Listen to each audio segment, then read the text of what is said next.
Sec. Okay, so what did you want to share your story?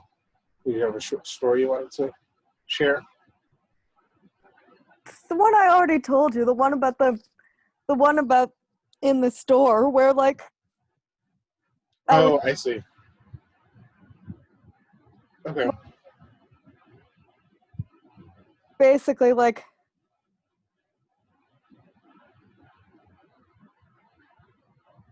playing like the claw machine, trying to get something from behind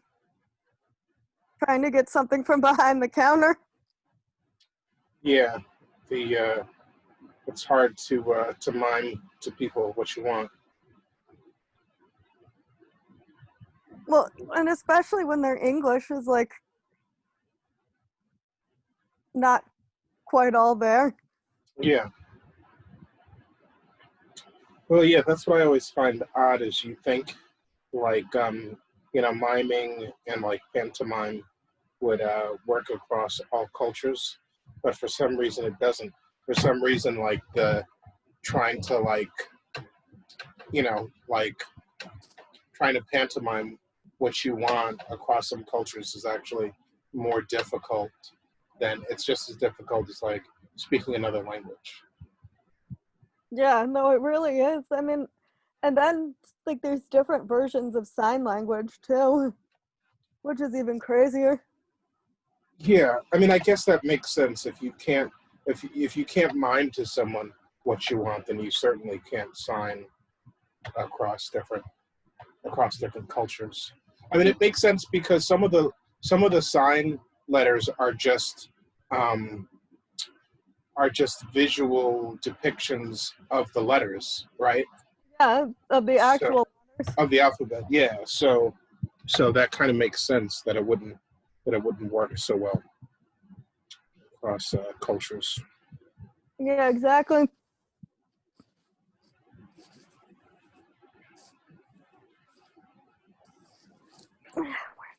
Where did I put my phone? Here we go.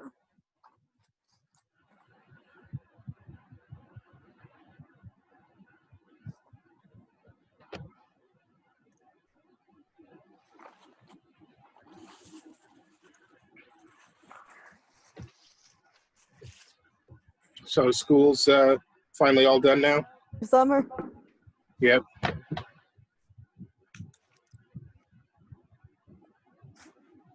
So you were talking before about you were talking about like discrimination or like discrimination in school and how that like affects what like the students or like teaching or the curriculum or something. Did I get that right? What you were talking about? Interesting, like the webinar that I went to the other. Sorry, I'm losing a couple words from you. Oh, really interesting, like the webinar that I went to the other day, Yeah. because like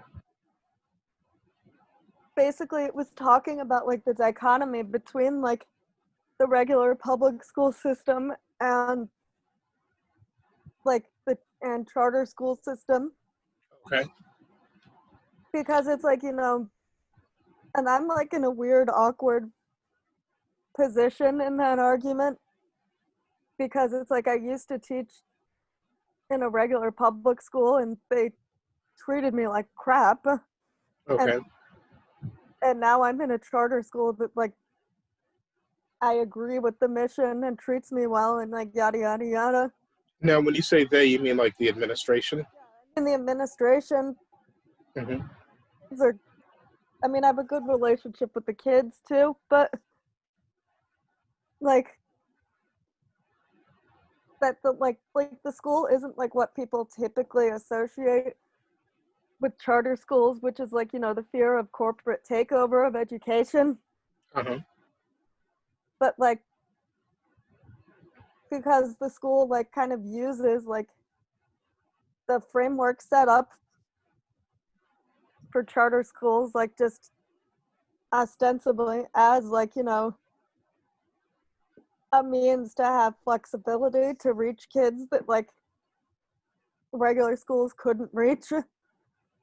What kind of flexibility are we talking about? Well, just like flexibility and like curriculum, not having to deal with like massive amounts of red tape, but like somehow like the New York City school system is the regular public school system is notorious for giving one size fits all mandates when one size does not necessarily fit all the Okay. like whether it be like, you know, standardized testing, like curriculum, the order in which the curriculum goes, like et cetera, et cetera. So like charter schools have more freedom to kind of like not deal with like the bureaucracy and red tape. And in Okay. our case, that means that we can do like some cooler, like alternative things with our students to Mm. learn. Because a lot of them, like, they learn differently, so it didn't really work out for them, like in regular school. Wait, so are you in a charter school now? What you teaching now? Yeah, and Oh, okay. basically, I have kids who got basically like the purpose of the charter school is to teach kids who were like kicked out of public school or basically told that like don't come back, like you're fucking up our numbers. And what are you dealing with? Seniors only, or? Well, that's the thing, they're supposed to be seniors, but they probably skipped so much school, like they skipped so much school for years that they're like the age of a senior with like the amount of high school credits as a freshman. Okay. And I mean, not anymore because most of them we got like, you know, because most of them we got in like pretty, like, most of them made like leaps and bounds in their academic achievement. And so we have like, they came in as quote unquote freshmen because they were so behind, and a lot of them are going to skip straight to being juniors. Oh, okay. So, which is cool. But I think like, you know, we're able to do like cooler things, like more project-based learning and more like discussion-based learning and more like talking about things from like a real life standpoint. Because these kids, like, it's not that they're academically incapable and it's not that they're dumb, like it's that their schools didn't serve them properly because they were just so concerned about like beefing up the numbers Yeah. and cooking the books. Yeah. But it's really interesting because like the webinar that I was on was like the panelists were talking about, and it's a really interesting, like, I guess kind of like, I guess you'd say like intersection or like you know, opposition of like issues of race and issues of class, Hmm. most, because I feel like a lot of people, especially on the left wing, are very anti-charter school because in most cases like charter schools are used to have corporate entities get their sticky fingers into the education system. But Yeah, there's definitely that, and I think beyond the corporate aspect of it, there's also um, the idea that charter schools are taking resources away from public schools, and that the um, the stats aren't showing that they're actually better performing, and then it's a lottery system, so most students never get into charter schools in the first place. So it's just kind of like it kind of creates this like almost like jealousy where like these false hopes where people want to get in and then they can't get in and that kind of thing. like take it's really like it's only like a charter school in name, like it's just like it was formed through the charter system because obviously they couldn't open as a private school because our kids can't afford private school tuition. Yeah. And but like, you know, we take anybody that walks through the door, like oftentimes we're like the last stop Right. as far as like these kids already had problems being successful in their regular public schools.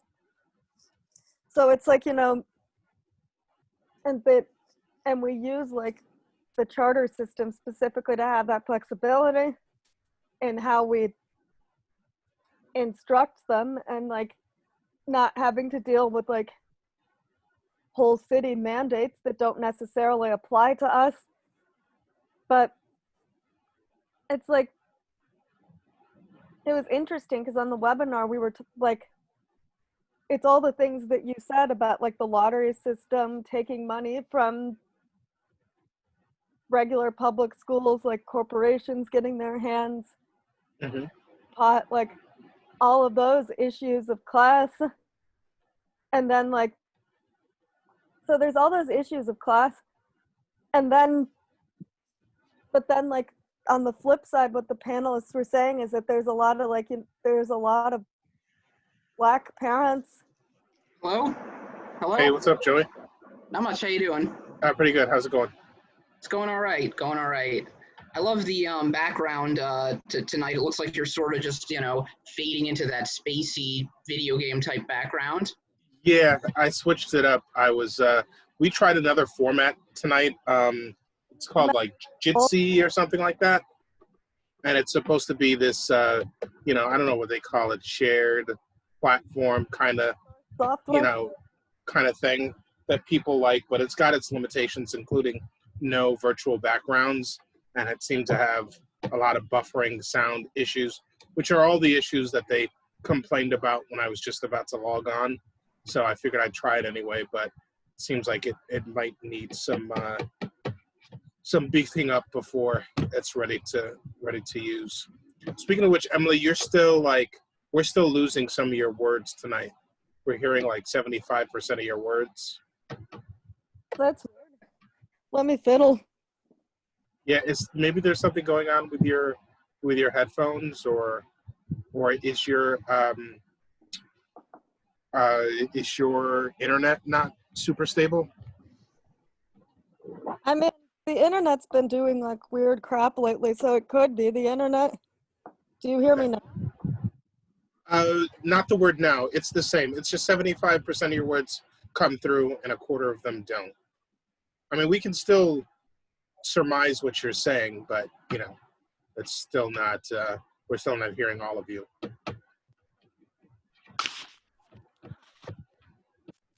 Let me play around with it. Let me know if you lose me. Okay. I can hear you. Maybe I should. Oh, So you're not losing any of her words at all? No, I mean, no, it's mostly, I think, yeah, at this moment, at least coming through clearly. can you hear me? Yeah. Yeah, I think the microphone was turned down like really low. that is probably the case. Okay. So I just turned up the volume. Hopefully that fixes it to some extent. That's interesting. No, but what I was saying is that like it's an interesting dichotomy because the panelists on the webinar that I was on were saying that like a lot of, on the flip side, like they found that a lot of parents in the Black community feel as if that the public schools like are trying to fit like them and their kids into a mold that they don't necessarily fit into. Yes. Yeah, definitely. And Definitely. and I could see that, and that's why they want options, and I could see that too, because like that's why most of my kids had problems in the public schools, because they're just a lot of public school teachers are just not culturally sensitive at all. Yeah. Yeah. And that's not even, and that doesn't even have to figure into account like other cultures, as in other ethnicities or backgrounds, but like you said, other types of learning. even that's like a type of discrimination that's very common, is people have like a very linear way of thinking, or like tunnel vision, and that's like literally like my way or the highway. That's like, this is the way you do it, this is the way I know how to teach, this is the way that it works. And it's just easier for people just to go down one lane and try to cram everyone into that lane, instead of being a lot more open and trying to figure out how to make the whole thing work. So it's like not enough creativity and open thinking, not enough soft eyes.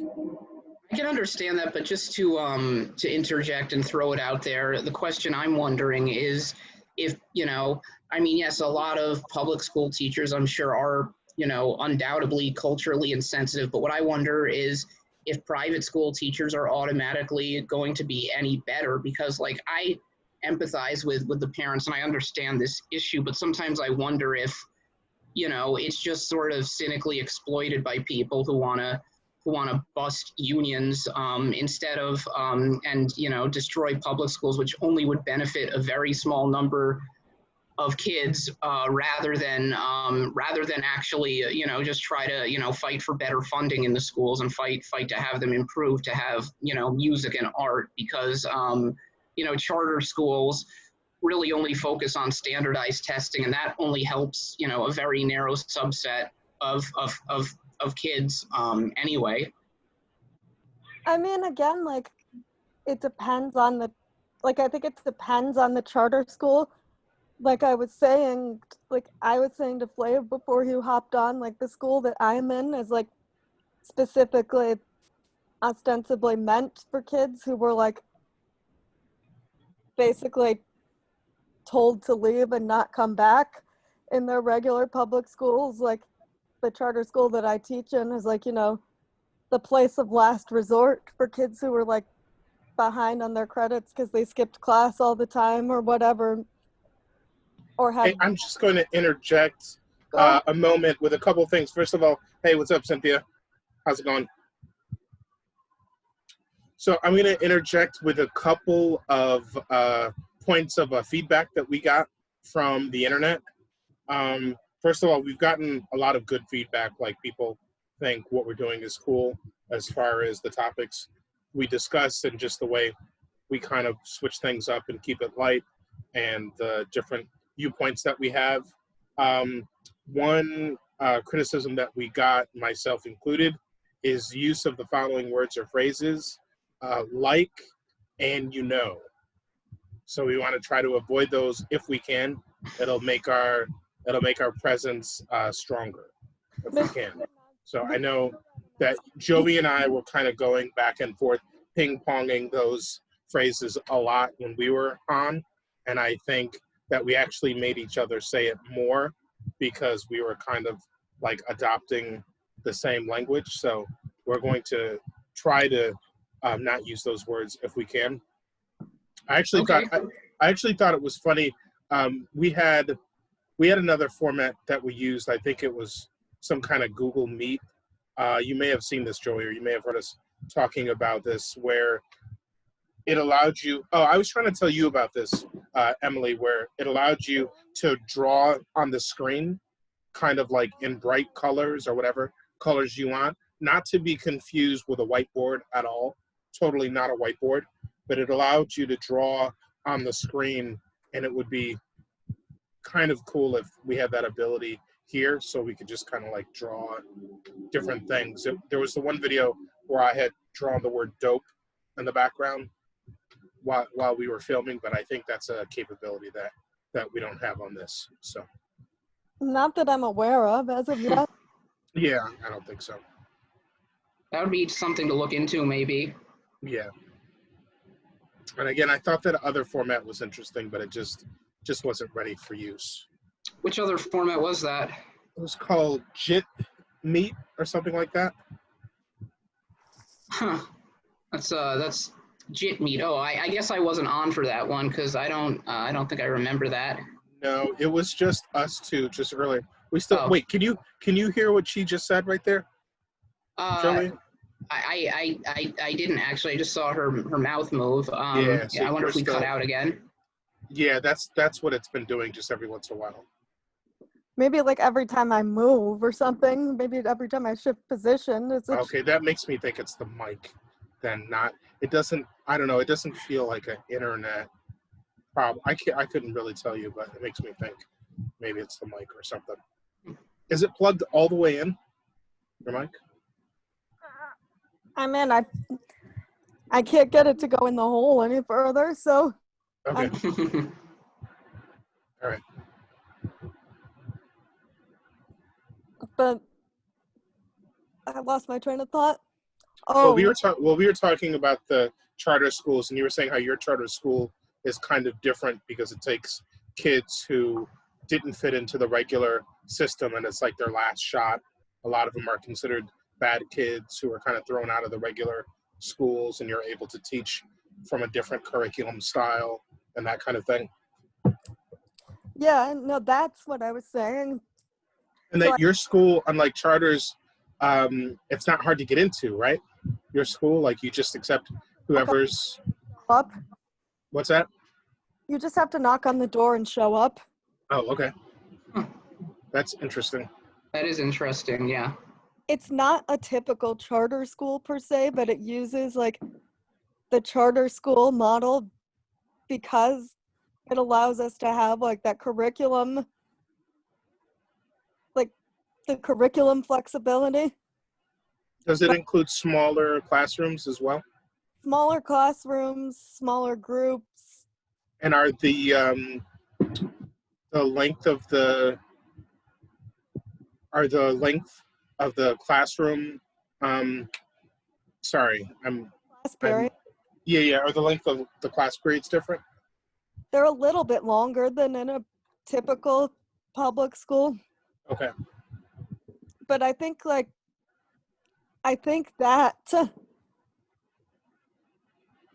this school is like, it's not the typical model of a charter school. It's not the Success Academy Okay. type, because I have no love for Success Academy because that's kind of like the public school that you were referring to, Joey, like where it's, kids are standardized tested to death and they can't even use the bathroom. Jesus, yeah, that's fucking horrible. Sorry.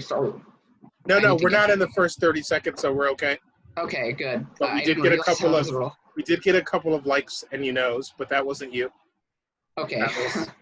That was Emily. I'm trying. Hey, I know. I'm just messing with you. Where did Cynthia go? She disappeared.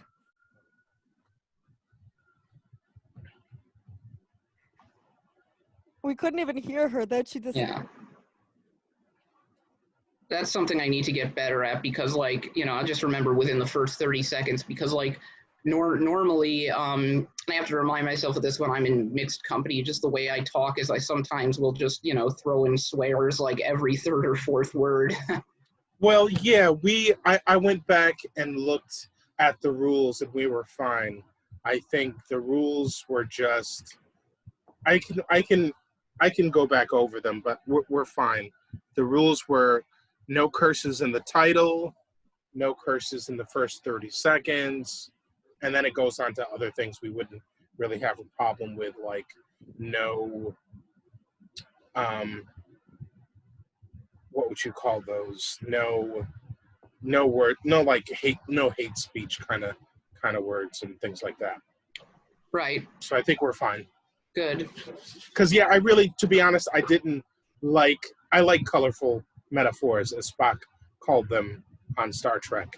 I didn't like the flavor of having a show where you couldn't curse. It just didn't feel honest. And then I thought about it and I was like, wait a minute, there's cursing on YouTube shows. So then I had to go back and look. Yeah, exactly. It seems like, even phrases, oh, go on. Were you going to say something, Emily? Oh, no, I was going to say, hang on a second. Oh, okay. Yeah, what were you saying? Even phrases like. But yeah, even phrases like and I'm kind of curious as to where that feedback was coming from because I'm open to constructive criticism, but it seems to me in a way like, part of what makes shows like this popular sometimes is when people have a relatable voice, like they talk in the way that they normally talk. And I almost wonder if trying to, you know, talk in a way that's unnatural would just seem, I don't know, phony in some ways. This is like we talk, the way we talk. The way we talk, yeah. No, that's very interesting. And I thought about that. Ish thought about his, you know what I mean, that he says. And Yeah. I told him I didn't think that was excessive. So even me, like when I tried not to say like, I just said it right there, or when I tried not to say certain things, I almost felt like I got a brain fart, so I couldn't get to what I was trying to actually say because I was trying not to say something else. And you haven't come Right. up with a good substitution yet. Yeah, so I haven't come up with a substitution, but it's almost like some of that word, I don't know if you would call it word vomit or whatever, it helps you get to what you want to say. It's kind of like your mind is like exercising a little bit, and Exactly, it's almost yeah. it's like a mind meditation to get to what you want to say. That being said, I think it's just good not to overthink it and to keep it in the back of our minds, because if it can make us sound better, then that's good. And if we're using phrases excessively, then we will want to improve upon it.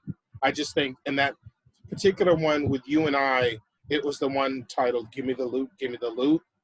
It was you and I talking in the beginning before other people joined, and it had just gotten kind of like out of hand.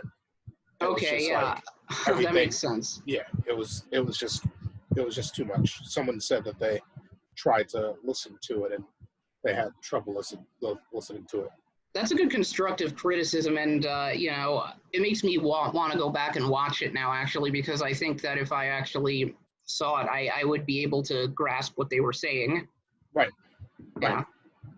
I also wonder what type of devices people use to get out of that.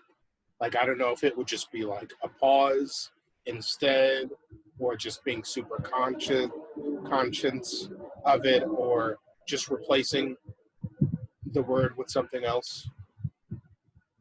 Yeah, that's interesting to think about. I mean, I guess that's the sort of thing that we, maybe when we're not doing this, keep in the back of our heads and just try to think about just for when we're on the air, a good a smoother way of going from transitioning from one thought to the next.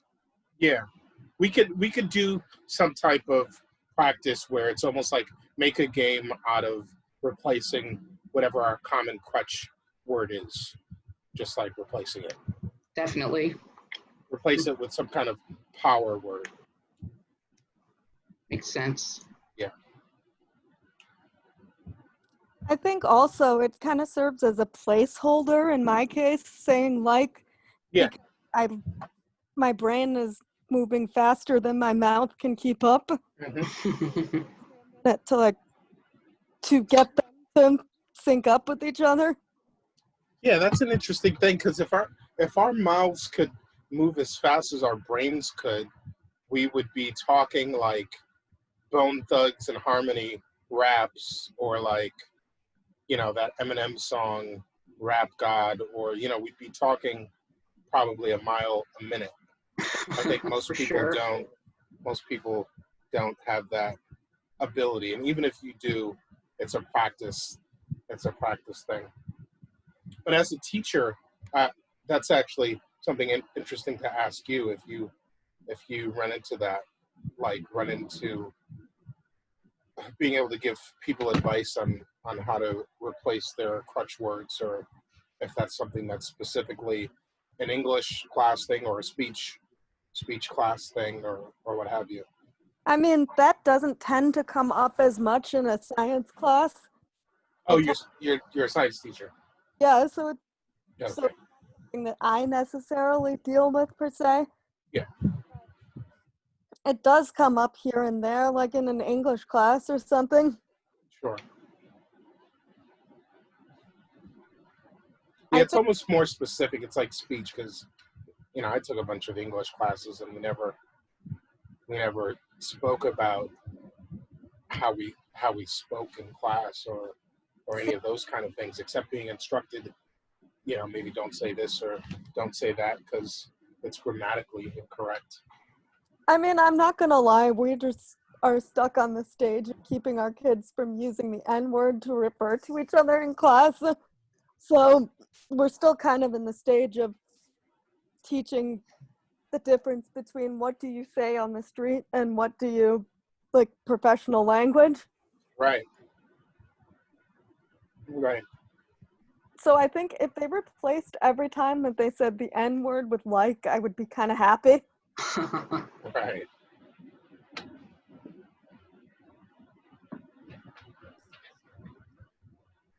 I mean, even if they replaced every time they said that word with dude, I'd be happy.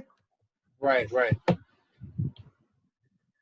But that's another hot button topic, I feel like, because to them, and I know we brought this up on another episode at one point when I think we had Ish and Cynthia Yeah.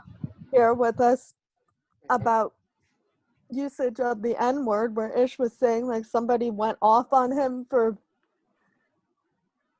A white person went off on him for using the N word and said, "Don't ever, don't ever say that around me again." Yeah, that made for a funny segment. Yeah, and I seem to remember most of our takes on that is like, darn it, is that it kind of replaces what, like, what a white person would say like dude for. Yeah. I mean, it's a very ubiquitous word though, even more than dude. It's used for everything. But I think the the point is that you have to realize where you are and that there's a time and a place for everything. So, I mean, there's something called code switching, which Black folks have been talking about for, I don't know, maybe that word only came around maybe a handful of years ago or more. Maybe it's longer. Maybe my memory's just not remembering how long ago. We ran into someone at work who said that they don't code switch, and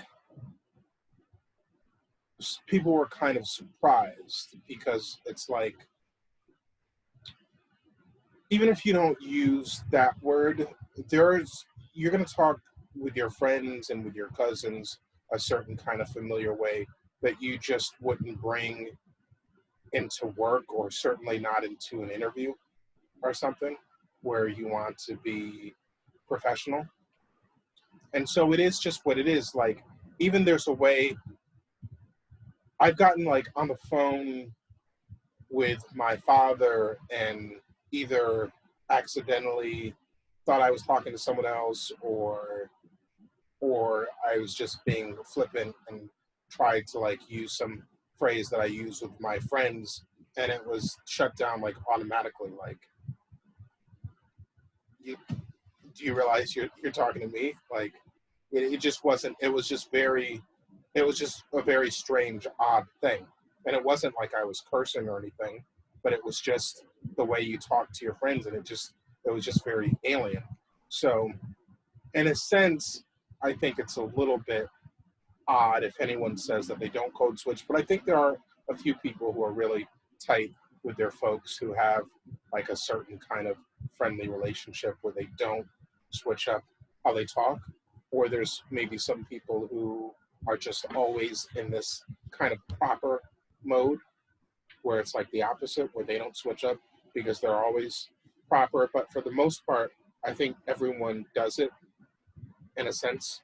It's just a natural thing. So your students would have to learn, like, you can't, it can't just be like some cultural thing like, oh, you know, I'm black, this is how we talk. Like, you're in school, right? You're in a different setting. You're being taught ostensibly about the professional world or how to go out and make a living. And if you don't learn in school, I don't know what you're going to learn. But you have to somehow figure out how to operate one way or another. And you see people who haven't learned the difference, and life can be pretty hard for them. You know, there are people who take their street to work or to places where it's inappropriate, and they're not going to hold on. They're not going to hold on to a job. They're gonna Um, get fired. Trust me, I've seen it happen. they're going to what? Trust me, I've seen it happen. They're gonna get fired. Yeah, or they're just going to make the place, you know, uncomfortable, or or it's going to be like, you're going to be like, this place is kind of, where am I working? You know? Well, Just kind of a situation. I could tell you when I worked at Starbucks, there was another supervisor. When I was a supervisor and I was the morning supervisor, and this other girl asked specifically to take the weekend shifts for a certain period of time. So I said, okay, I'm not going to complain. Like, you know, I'm not going to complain. I wanted to be off on the weekends anyways. I'd done my due. I'd done weekends forever anyways. And then I got some complaints actually from the other employees, like when I came back in for my shifts the next week, talking about how the reason why this girl wanted to work on the weekends was because she thought it was less likely that she would get caught ostensibly acting hood at work. She would come in with out of uniform, rig up the sound system of the store. So instead of playing like the normal, like folksy Starbucks music, Yeah. she would hook it up so it would play like gangster rap without the curses beeped out. And we're talking a store located on Wall Street. Right. Where I wasn't that far from the NYPIRG office. Okay. So So you're saying on the weekend they could get away with this? she thought she could get away with it. Oh, I see. She didn't make too many friends because she started to rack up complaints because Oh, okay. they would be corporate types who would be coming into the office on weekends and would still go into the store on weekends, or even more so, there would be tourists trying to get to the ferry for the Statue of Liberty or something like that, and they would come in and they'd bring their 5-year-old kid, and you know, like in New York, people don't really bat an eye if you say fuck this, fuck that in front of a 5-year-old kid, because they've probably heard it anyways. Sure. Otherwise, like outside of New York, when you get into the suburbs, people don't want their 5-year-old kid hearing that kind of language, and Sure. to blaring from the speaker can lead to a very uncomfortable situation, not only for the customers, but for the other employees who are like, I'm so sorry, I'm not in charge. Right. Or just decided to make this. Or like a bunch of cops come in and she's blaring F the police. I don't think it got that bad.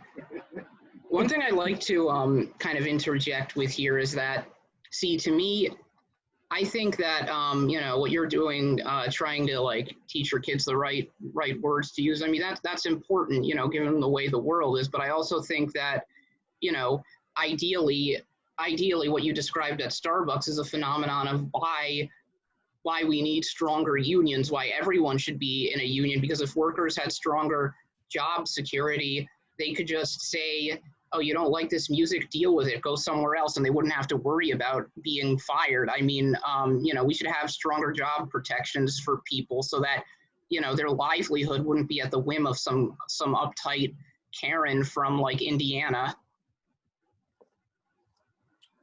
I mean, it's true. At the same time, I mean, there were other problems with this employee as well. It turned out that she was stealing from the store and she was trying to be in on the weekend shifts, like specifically so that she would be out of the purview of higher up managers because they didn't work weekends. But so there were other problems there that kind of taint my view. Well, I mean, let's get back to this problem though, right? Because that's something else, right? Like Okay. no one's gonna like someone stealing from a place, and that just unfortunately taints the view of someone who likes to have fun in a way that seems a little inappropriate with a music selection. But I mean, Joey, I'm with you. Like I'm pro union, workers not being afraid to get fired because some Karen is complaining. But at the same time, where do you draw the line as far as the way a company wants to present itself? Is that going to be at the whim of its employees, or is there going to be a way, without scaring people for fear of their jobs, but is there going to be a way where it's going to be like Starbucks is that place, everyone could come in, chill, do their work. Some folks are buying stuff, some folks are not. Mothers are coming in, like everyone feels kind of comfortable and no one feels like their ears are being assaulted by something they're just not expecting or whatever. I Right? mean, Like yeah. does that have to be a bad worker experience or atmosphere for someone to be able to like stick to a certain brand that they want to stick to? I mean, that's a reasonable point, and yeah, I would say that that's perfectly okay, and would be more justifiable in a sense, in a more equitable world where workers were making a wage they could pay rent on and where they had full benefits, and of course Sure. we'd also in my ideal world we'd also have single payer healthcare, so maybe benefits wouldn't even be an issue, but yeah, as long as workers are being paid a living wage, it's reasonable then for the company to say, okay, but this is our this is what our culture is like, and this is how we sort of expect you to act when you're on the job. So yeah, that's a fair point. Yeah. But getting back to your point, I think it would be better to address that without making someone fear losing their job. Maybe just have someone who is in charge of it, or have a way to delegate without making it like a fear of loss, but more like this is the person who gets to do this is the person who gets to do that. Like Yeah, I you're agree. good at choosing the music, you're good at doing that thing. It's kind of what it is. I think also just that the issue is that, and I'm going to preface this by saying that obviously I'm very pro workers' rights, but it sounds like what you were trying to get at was an issue of that, where do you draw the line between protecting workers' rights and protecting unacceptable behavior in the workplace, and that you have to be careful that you're not allowing unacceptable behavior because you're protecting workers. Yeah. Right. That's, if that makes any sense. What's interesting is next to where I used to work in downtown Brooklyn, which definitely had its corporate, I mean, it was as corporate as you could get in some senses, but then it was mixed with, some artistic kind of stuff and just an interesting cross section of cultures. But there was this place, I guess you could call it tacos and some kind of Spanish seasonal food that would change depending on what season it was. But this place, they played what they wanted to, and more than often, they were playing hip hop where there was cursing and stuff. And I would see, You know, I'd see like everyone from college students to people in suits to white women in there to people with their kids, and this is what they played. This is what it was. And I guess if you didn't like it, you didn't come back. I went there a lot because they were right next to my work, and the food was a reasonable price, and it was just an easy place to take a lunch break. But yeah, they were always playing whatever music they wanted to, and usually it was hip hop, and that's what it was. So I guess for that place, it was all good. That was their brand, and this is all during the week and whatever. I mean, I'm not gonna lie. I did the same thing on weekends. Hmm. Kind of jury-rigged the system. Yeah. Then Starbucks has added more hip-hop and whatnot into their playlists. Probably still with the cursing censored. That's the thing. Yeah. I felt like I always had to, unlike the other employee who just didn't give a shit. Yeah. I felt like I had to constantly find like the censored version of things because I was so scared of getting a complaint from, as you so aptly put it, Karen from Iowa. Yeah. There's kind of a funny story this makes me think of. So I mentioned Jacobin on the last episode, and I remember like a couple years ago, I read this article in Jacobin that talked about how in the Soviet Union, like the Soviet Union, Soviet restaurants had a reputation for having horrible customer service. Like the New York Times restaurant critic would complain about how rude the waiters were over there. And it's, because they lived in a society in which the workers had no risk of getting fired. So like when we're talking, about a slightly more ideal world in which we had, privately owned businesses, but stronger unions, basically a more equitable capitalism or social democracy,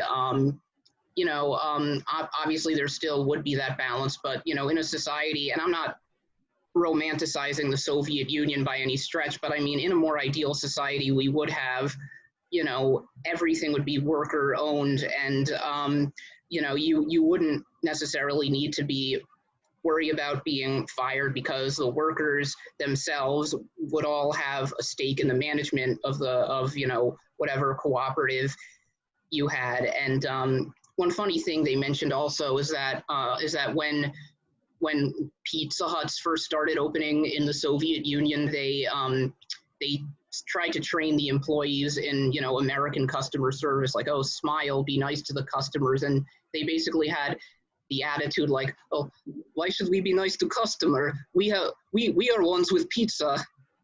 It's funny. Yeah. That's funny. That we need them. Yeah. Yeah, that's an interesting viewpoint. I mean, you probably are going to have less Karens in a society like that, Mm-hmm. Well, in that society, I guess, Karen or Katerina would just, report you to the Commissar send you to the gulag. Yeah, I was just thinking of that word. Gulag, Yeah. That's funny. I feel like that could be a meme, Soviet Karen. Yeah. I feel like that the whole behavior of Karens in retail per se comes from the fact that they've been kind of trained that they can throw a temper tantrum and the workers have to acquiesce to their demands because the workers are so scared of getting fired. Because the customer is always right. Because the customer is always right. And you wish you could just say the customer is always right, except when they're wrong, we'll let you know. Right. But what if the customer is always white? Then you're going to run into issues. That's another wrinkle. Yeah. Yeah.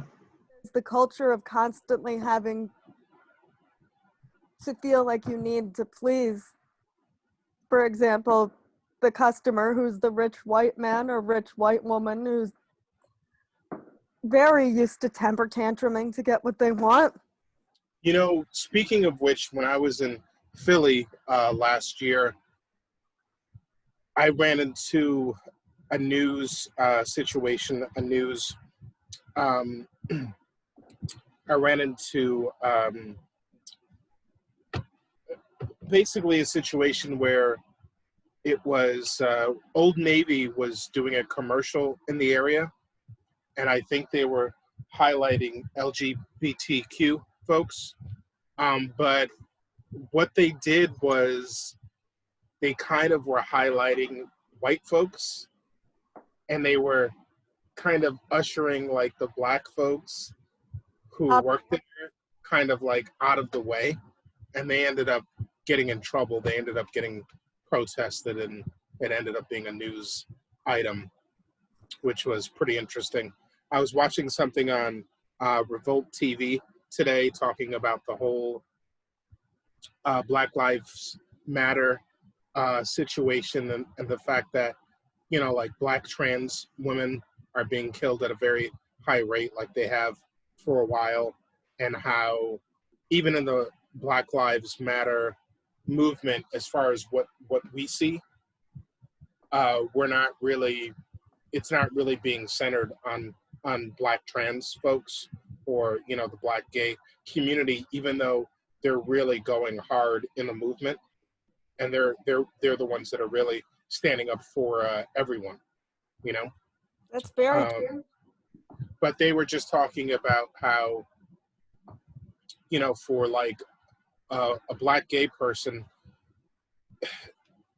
they're not going to choose between being black and being gay as which one is more of an important identity, even though in some situations you're going to be identified as black right away because they can tell. So, for instance, if you get stopped by the cops or whatever. Well, unless the person's blind who's looking at them. Right, exactly. But I guess the point they were trying to make is that in every community, black folks are marginalized. So, like, if you're looking at a community that's considered POC, people of color community, in some ways that's been used to kind of like dilute the plight of black people by throwing them into a group of larger marginalized folks. Though in other ways, we can use that to our advantage and see that we have a common oppressor, which is white supremacy, and we can fight together. And then in the gay community, black folks there are marginalized by white men. So it's always, at the end of the day, it's always the same oppressor, even if it's a smaller microcosm of people. And they were talking about, of course, like Stonewall and all of that, how that's been whitewashed. People act like when people think of like gay people in general, like white people are always the default of who they're thinking of, right? True. And then how it was like, a black trans woman that actually kicked off like the Stonewall riots and was going to, a certain gay bar where she was still being discriminated against by the white kind of well-to-do men there in the bar, and how there's always discrimination upon discrimination within groups. Well, yeah, because it probably works both ways. Like a black, queer person who faces racism, then might also be marginalized within the black community too. Yep. Yeah, definitely that too. Definitely that. Well, and then there's, what's always been interesting to me is that there seems to be a lot of resentment, for example, by black women feeling marginalized in their own community because they get resentful of the men in their community dating white women. Like that, I've seen a lot of that being portrayed in pop culture. Yeah, I mean that's been an issue. I mean, basically, black families. Yeah, I mean the black family being split apart. since the beginning of slavery is an issue, and so some people take umbrage with the fact that they feel like they're losing black men to white women. Or like that their culture is being diluted by black men marrying and possibly reproducing with white women. Yeah, and it also seems to be interrelated with the class thing too. There's this stereotype of successful black men dating outside of their race, which is a thing. And then there's strong sisterhood between black women and black trans women as well.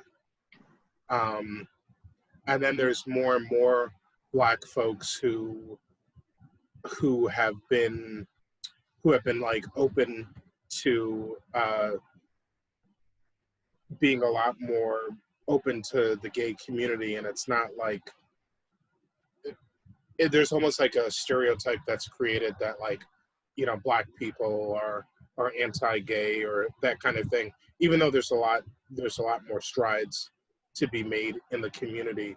There are a lot of, young people in general are definitely open to accepting and loving and being friends with everyone, and then also more specifically fighting for people, right? Like not just accepting people, but actually putting their bodies on the line and actually fighting, for other groups and for gay folks and trans folks. And that was one thing that they were mentioning on Revolt, was when people decide to start standing up for them, it's not kind of like a thank you. It's more like welcome to the party, almost like where have you been? We've been here. But it's also like it's not just enough to post and to talk about these things, but you have to put yourself on the line for people. Otherwise, they're going to continue to be not only marginalized, but also murdered. And then we finally had the Supreme Court case, which I guess is like the first, which is like a landmark case. Does that now make it illegal to discriminate in the workplace in the entire country, or what's the? It basically makes sexuality and gender identity a protected class, from what I understood. So Okay. they can't. So all the states where they were allowed to discriminate or fire people because of their orientation or gender, basically are now protected. Exactly. And I think that it might not have changed anything. I'm not positive, but I feel like it might not have changed anything actually in New York, because I feel like New York as a state had already gotten to that. Okay, that sounded like gunshots instead of fire.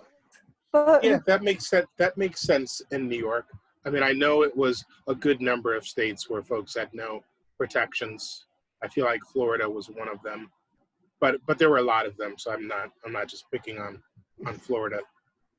Although Florida, oftentimes deserves to be picked on. Yeah, they definitely do. My cousin's down there, and I was forwarding him examples of how now that they're reopened officially, the COVID cases are skyrocketing. And he was like, yeah, we're always in the news for something. Yeah. Did you see were you guys following the story about that Republican congressman in Florida who basically claimed he had an adopted Cuban son? No. Yeah, so this Republican congressman, Matt Gaetz, was in this debate in the Senate where they were debating police brutality, and he was going at it with, I forget the guy's name, but this black congressman from Louisiana who was basically saying, this issue isn't real for you because you don't have children that are threatened by police violence. So then this guy, just got really, really offended. He got, he was like a complete Republican snowflake, and he just went on this long diatribe about how, and got very worked up about how I have an adopted son named Nestor, and I love him, and he, like, I forget what the exact line was, but it was something like I adopted him from Cuba legally, of course, when he was 12, and it's like caused a controversy because nobody ever knew this guy had a son. So now, like, you know, there's like a lot of rumors, of course, to suggest that this kid was basically just his underage rent boy or something. Hmm. So I did hear about a guy, I don't know if it was in Florida, but I heard about a politician. He's of Italian descent, and he was basically blaming Hispanic people for the spike in COVID. Yeah, feel I like heard it about that. I must have forget been- his name. Was it a Florida politician? Does that sound right? Yeah, it always sounds right with Florida. Yeah, Florida man. Yeah, probably. I mean, it's kind of fitting that our lovely, I don't even want to call him a president anymore, moved his residency from New York to Florida, because it's like, Oh, did he? yeah, he changed his legal residence to Mar-a-Lago, and Oh, when was that? Was that a long time ago or recently? months ago. Months ago? that- Like he wanted to be in another epicenter of COVID. well, this was before COVID, but Oh, okay. basically he was so mad at all the liberalism in New York that he Right. changed legal residence to Florida, and most New Yorkers basically replied by saying, well, who gives? We don't want you anyway. Right. Plus, it's like you live in New York, for all the props we get for being quote unquote so liberal. I mean, we have Wall Street, we have large sections of Brooklyn that are red. We have Long Island, And we have Staten Island, we have upstate. So, I mean, the only thing that really makes us so liberal is that New York City is just densely populated. Other than that, you could almost call us like a purple state. Oh That- yeah. Very interesting state. Very diverse state. New York. It's true. I mean, upstate, like, 45, What's that? a lot of upstate is 45 country. Yep. Unfortunately. where I am right now is right outside Woodstock, and the politics are interesting here. Like in 2016, it went for Bernie in the Democratic primary and Trump in the Republican primary, and it's very much the type of area that is sort of countercultural, but also right wing in other ways. Like it's very much a mix. Like it's sort of a mix of hippies and rednecks, which I think is kind of a common theme in a lot of sort of ruralish areas throughout the country. Like if you think about like Asheville, North Carolina too, or like parts of the Pacific Northwest, it's that same kind of political mix of counterculture and like far right type stuff at the same time. Yeah, it's very true. You're in the Hudson Valley, right? Mm-hmm. Yeah. What was that? What was what? There was a very Transformers sounding voice for a second. I heard something like that too. I mean, I also heard what sounded like some static, like it sounded like a bang or something. I don't know. Oh, we're having fireworks issues here. Yeah, but it was weird. It was like a Decepticon voice, like saying something. Like it was very weird. Was it coming out, like when I was talking? Yeah, it was like it was afterwards though. It was very weird. It was very weird. I kind of feel like I'm being gaslit right now, like somebody's messing with me, Yeah. trying to like make me think I'm going a little cuckoo. There's a bug in the Matrix. It's But the this is ghost. being recorded, so the people will be able to tell if there was a voice in the recording. It's true. Cynthia left. We thought she left, but maybe she didn't really leave. Yeah, right. Robot. Yeah, she's incorporated herself in the mix, or it's like something coming from over the horizon in my background, That like too. the very first Transformers when that movie was actually kind of cool and it had this whole alien element thing, and then they were here for a long time underneath our oceans, and you got Optimus Prime who has this whole like philosophy to him, and it kind of made it cool before it got corny.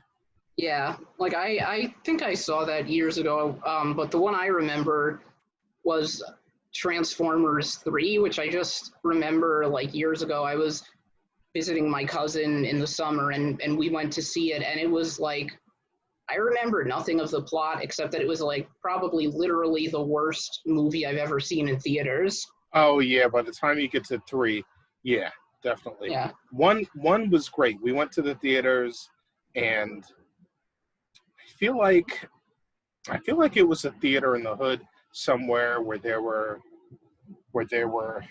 cops around, and one of them was like an usher inside the theater and warned the crowd like not to mess around because there were cops outside. That was I feel like that was Yeah. Transformers. That was an interesting situation. It might have been like Yonkers or something like that. Yeah, sounds like it. Yeah. It's kind of fun. Little element of danger with your movie. Oh yeah.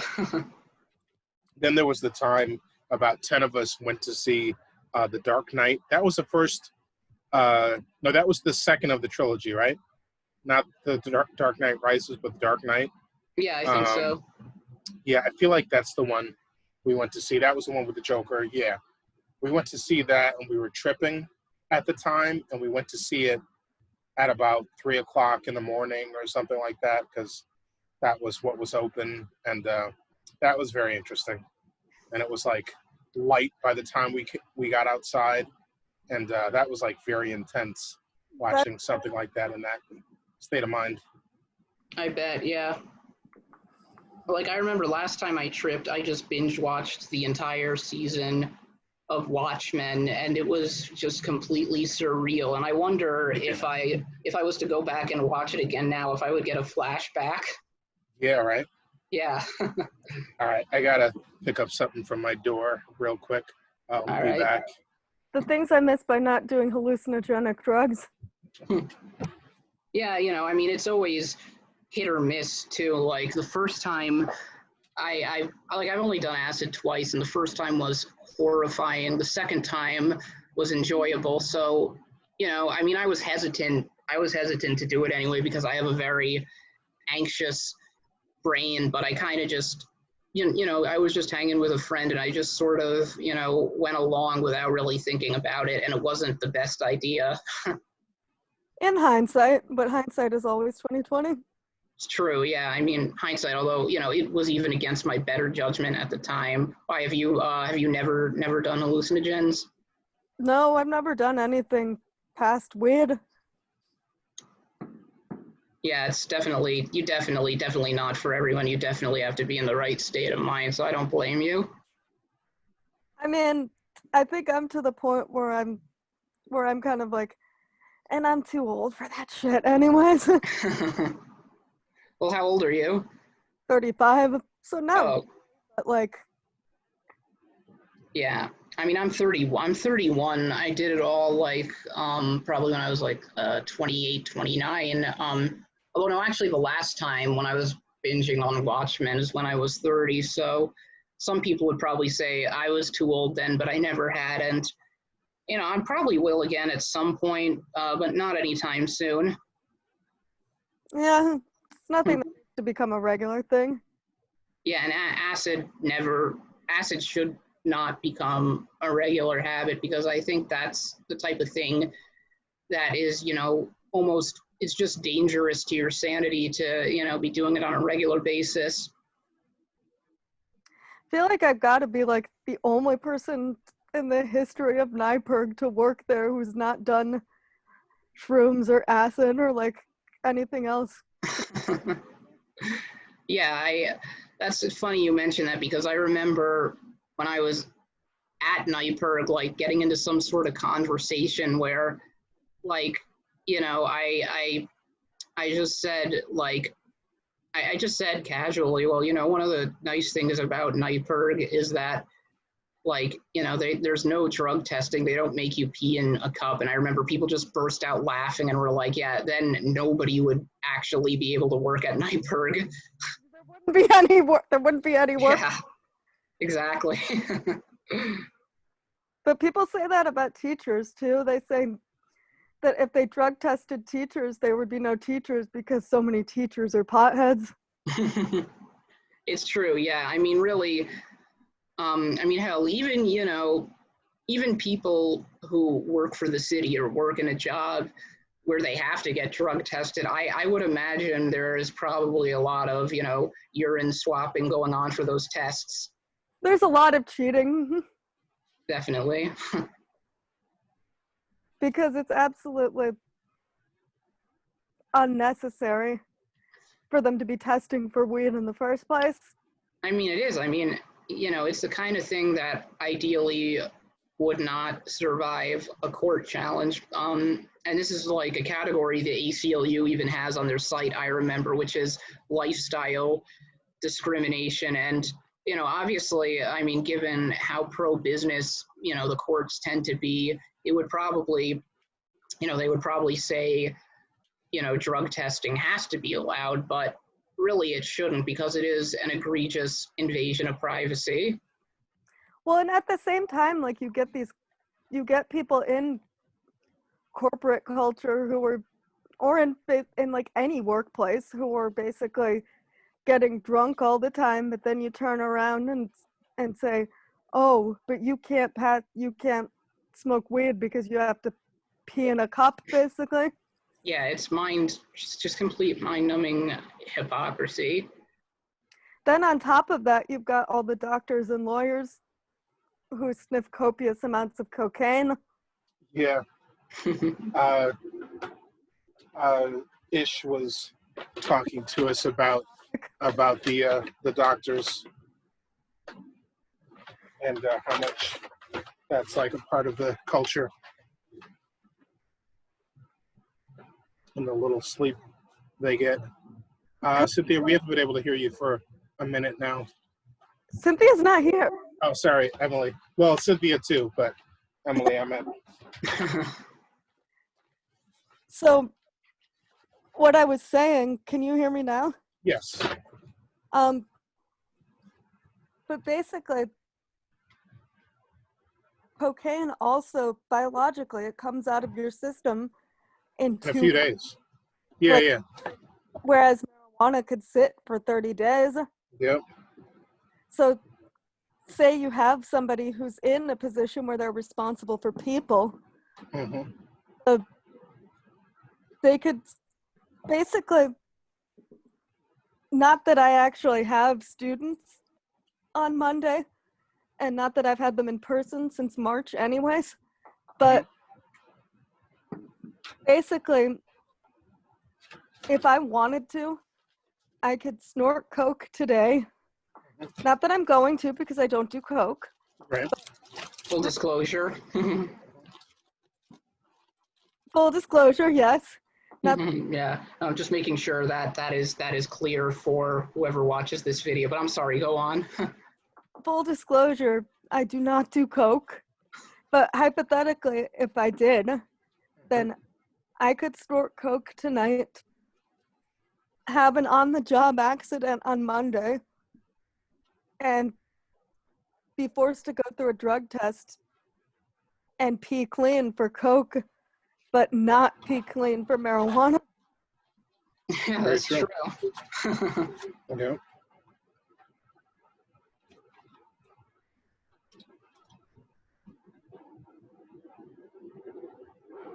And just it's atrocious because you get people. How is it any safer for people to go out to the bar? Well, not now, but how is it any safer for people to go out to the bar and get drunk beyond belief than to just sit in their house and smoke a blunt? Oh, there's no question it's more dangerous. Are you talking in general, or are you talking like for on the job testing? A little bit of both. Mhm. Like, how is it not? How does it make anybody safer, ostensibly, to say you can go out on your lunch break and have a few beers and come back crap wasted to your job after lunch, but you can't go out and smoke a blunt during your lunch break? And Right. and full disclosure, to make it clear to anybody who's listening, I don't think either of the above is okay. But why Mhm. Depends on what you do. is one considered more okay than the other when there's really no basis for that one thing to be considered more okay than the other? Yeah, it depends on what you do. I mean, if you're a musician, then go smoke a blunt on your lunch break. That's different. I'm talking people who are in jobs that drug test. If they drug tested musicians, there'd be no musicians. Mhm. Oh, right. But we're also assuming that every job that drug tests should be drug testing, right? There's places that drug test that are like They you shouldn't work be. for some corporation or something Like Walmart. Yeah. just like any corporation, where you're like entering data or doing whatever they have you doing. And I'm sorry, but how does like smoking weed on Saturday interfere with your ability to type things into an Excel spreadsheet on Monday? TLDR, it doesn't.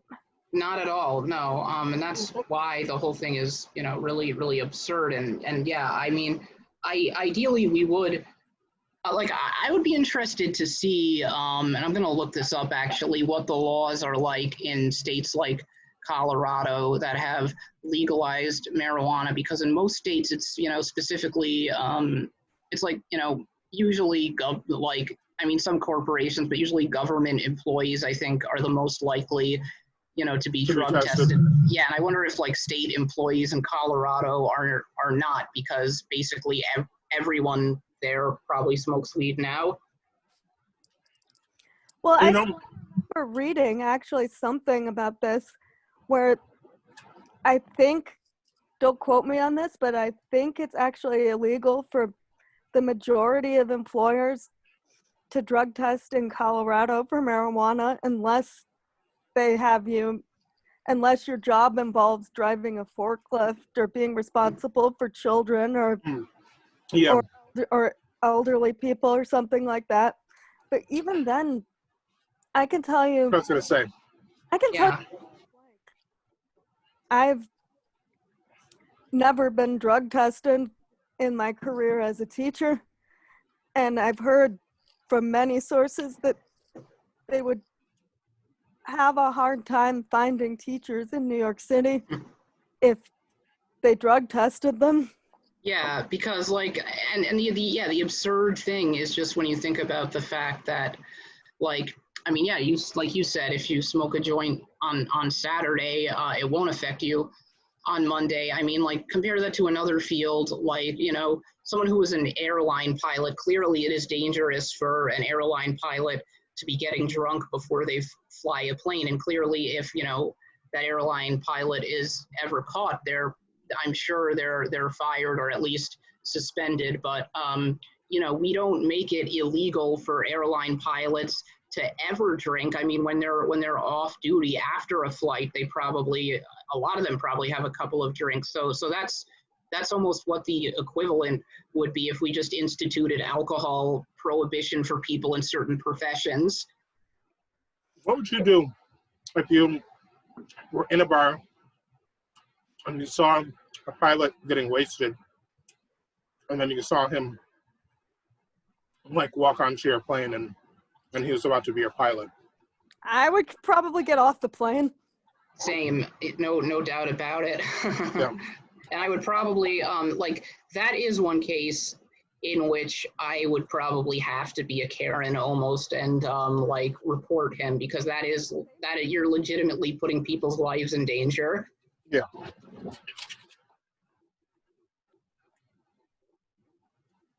Where do you draw the line? What if it's like 1 or 2 drinks? I mean, that's a good question. I mean, I don't know. I mean, if it was, if it was just 1 drink, I might, and I could tell he was not visibly impaired Sure. in any way, like he was an experienced pilot who maybe could just practically, fly that plane in his sleep. I might, decide to just take the risk, because we're all going to take some level of risk in our life. It would only be if he was obviously falling down drunk. Yeah. Well, see, even not falling down, but even like, maybe 4 or 5 drinks could be like, I'm not falling down, but I'm not my sharpest either. That's a good point. Yeah, that like just obviously drunk and inattentive to what's going on around you. That is impaired enough for me to say, yeah, I feel unsafe getting on this plane. Yeah. But I mean, for example, you're right about how it shouldn't be prohibited, and it's not prohibited, say, for a pilot to drink when they're off duty, when they're not at work and not going to fly a plane at any point in the next 12 hours.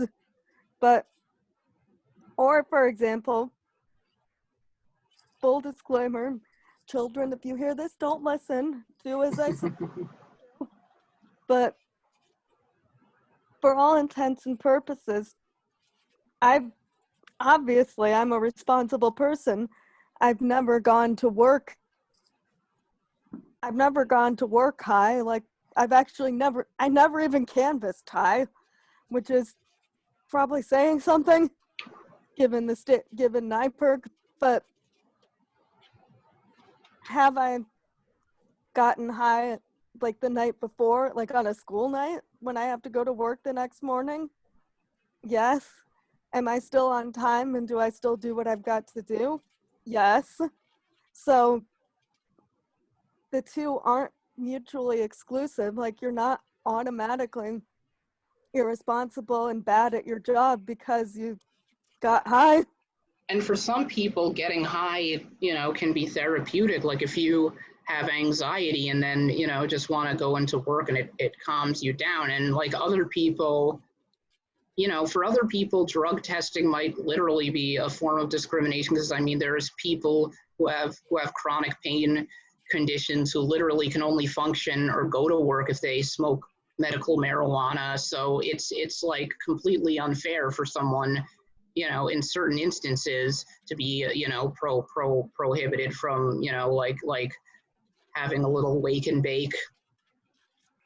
Well, the place where people get self-righteous about it is when it comes to school bus drivers. They're like, oh, but the one place you wouldn't want some druggie, driving your kids every day. You'd want someone who could pass a drug test. It's kind of the same principle, though, right? Yeah, absolutely.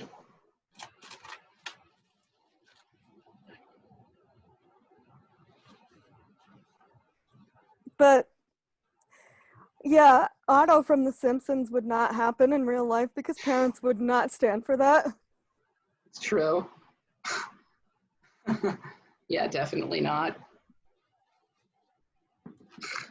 Yeah, that's funny. That's like first person I think of. Same here, yeah. Like I think of what? Joey. What's up, Ish? Yeah, What what's up, up, man? Ish? What up, Flav? Sean? What up, Emily? Someone trying to say that I left him off the email. It wasn't on purpose. Well, not only did you put it in the group chat, but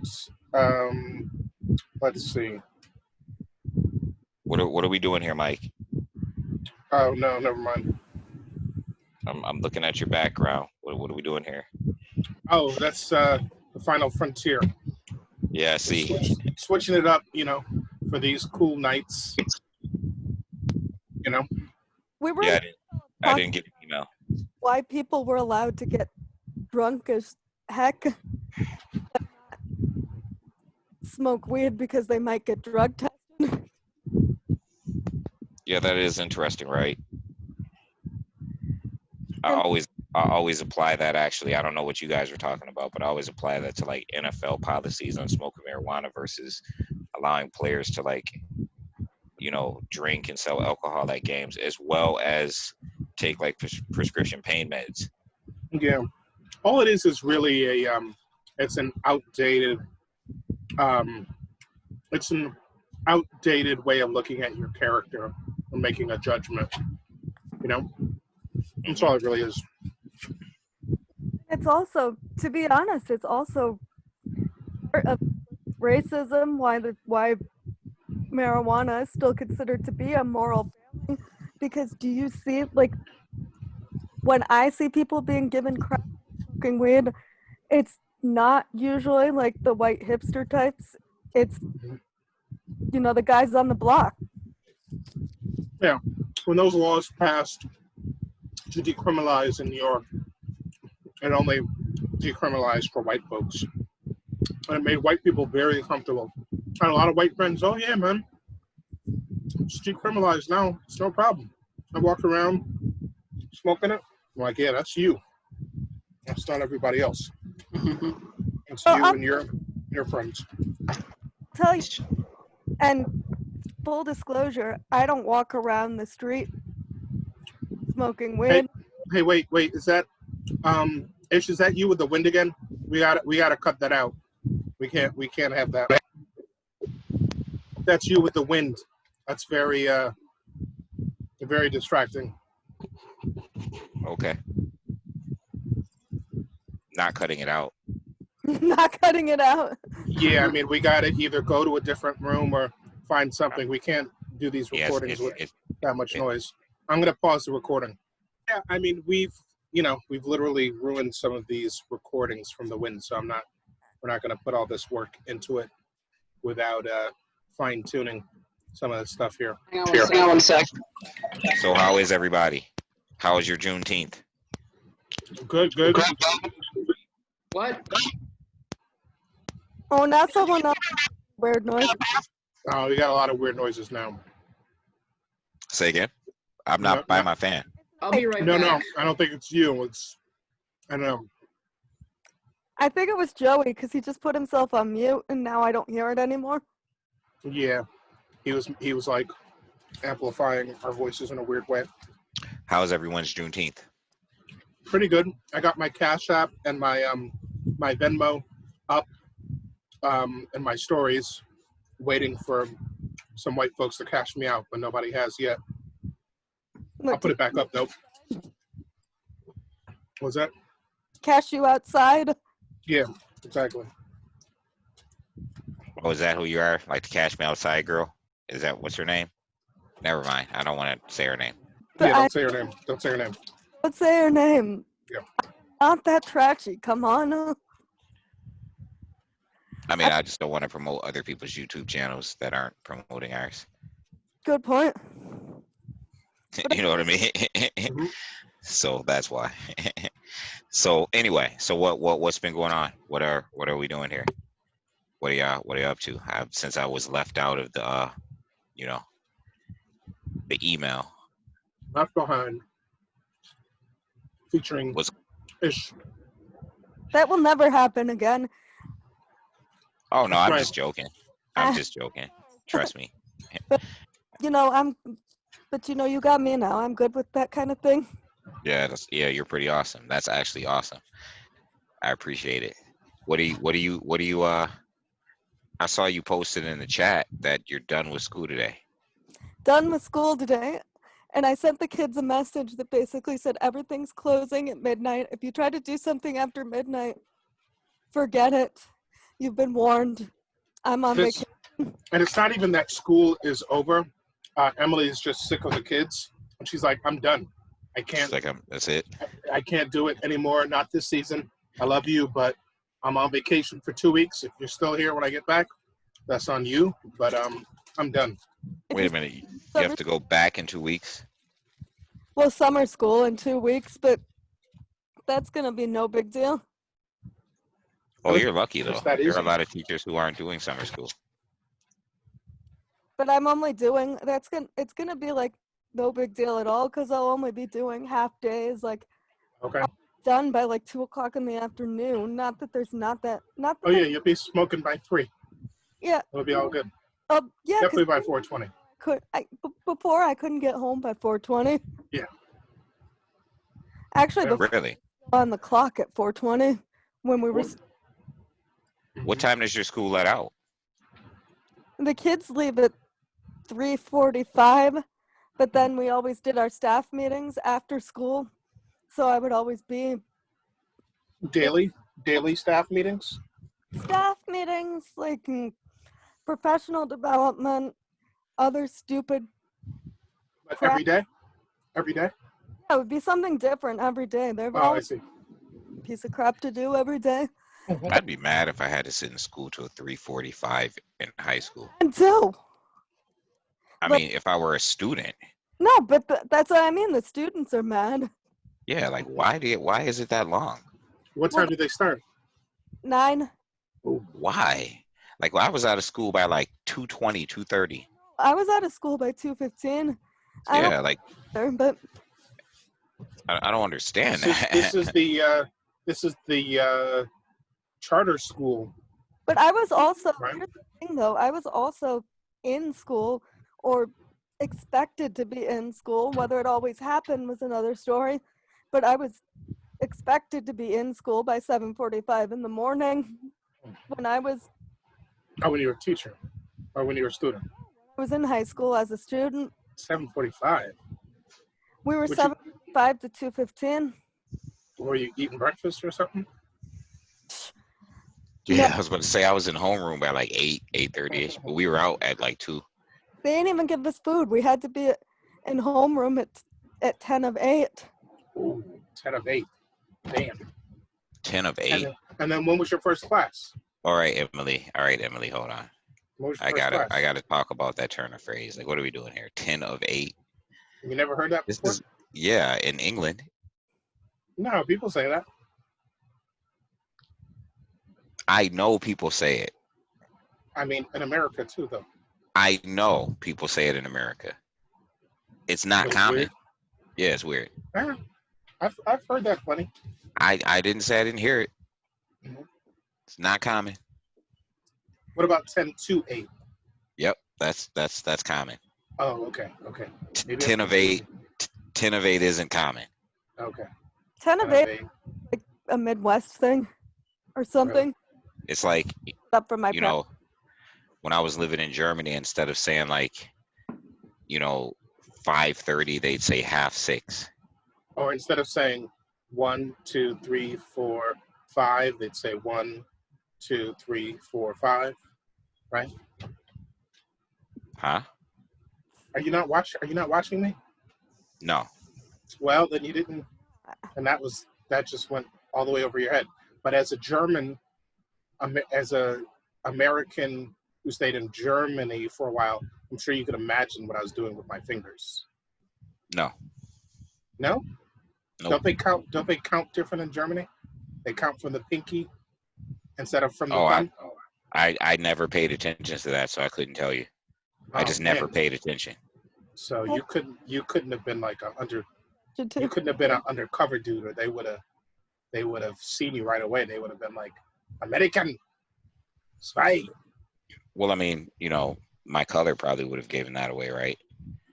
Yeah, I American. guess. I mean, there's black Germans, but Yeah. You know. know, there aren't black Germans. Well, I guess they are, but they're actually African. But Yeah. there are a lot of black Germans that are like half American, half German. right. Well, there's a lot of Germans too. I was reading something somewhere. There's a lot of Germans who are of North African descent. Yeah. I mean, Germany is like a huge immigration capital of Europe. Huge. Well, I like, rare I oh, rarely saw Germans when I was in Germany. But yeah, if you ever go back to Germany, watch how they count on their fingers.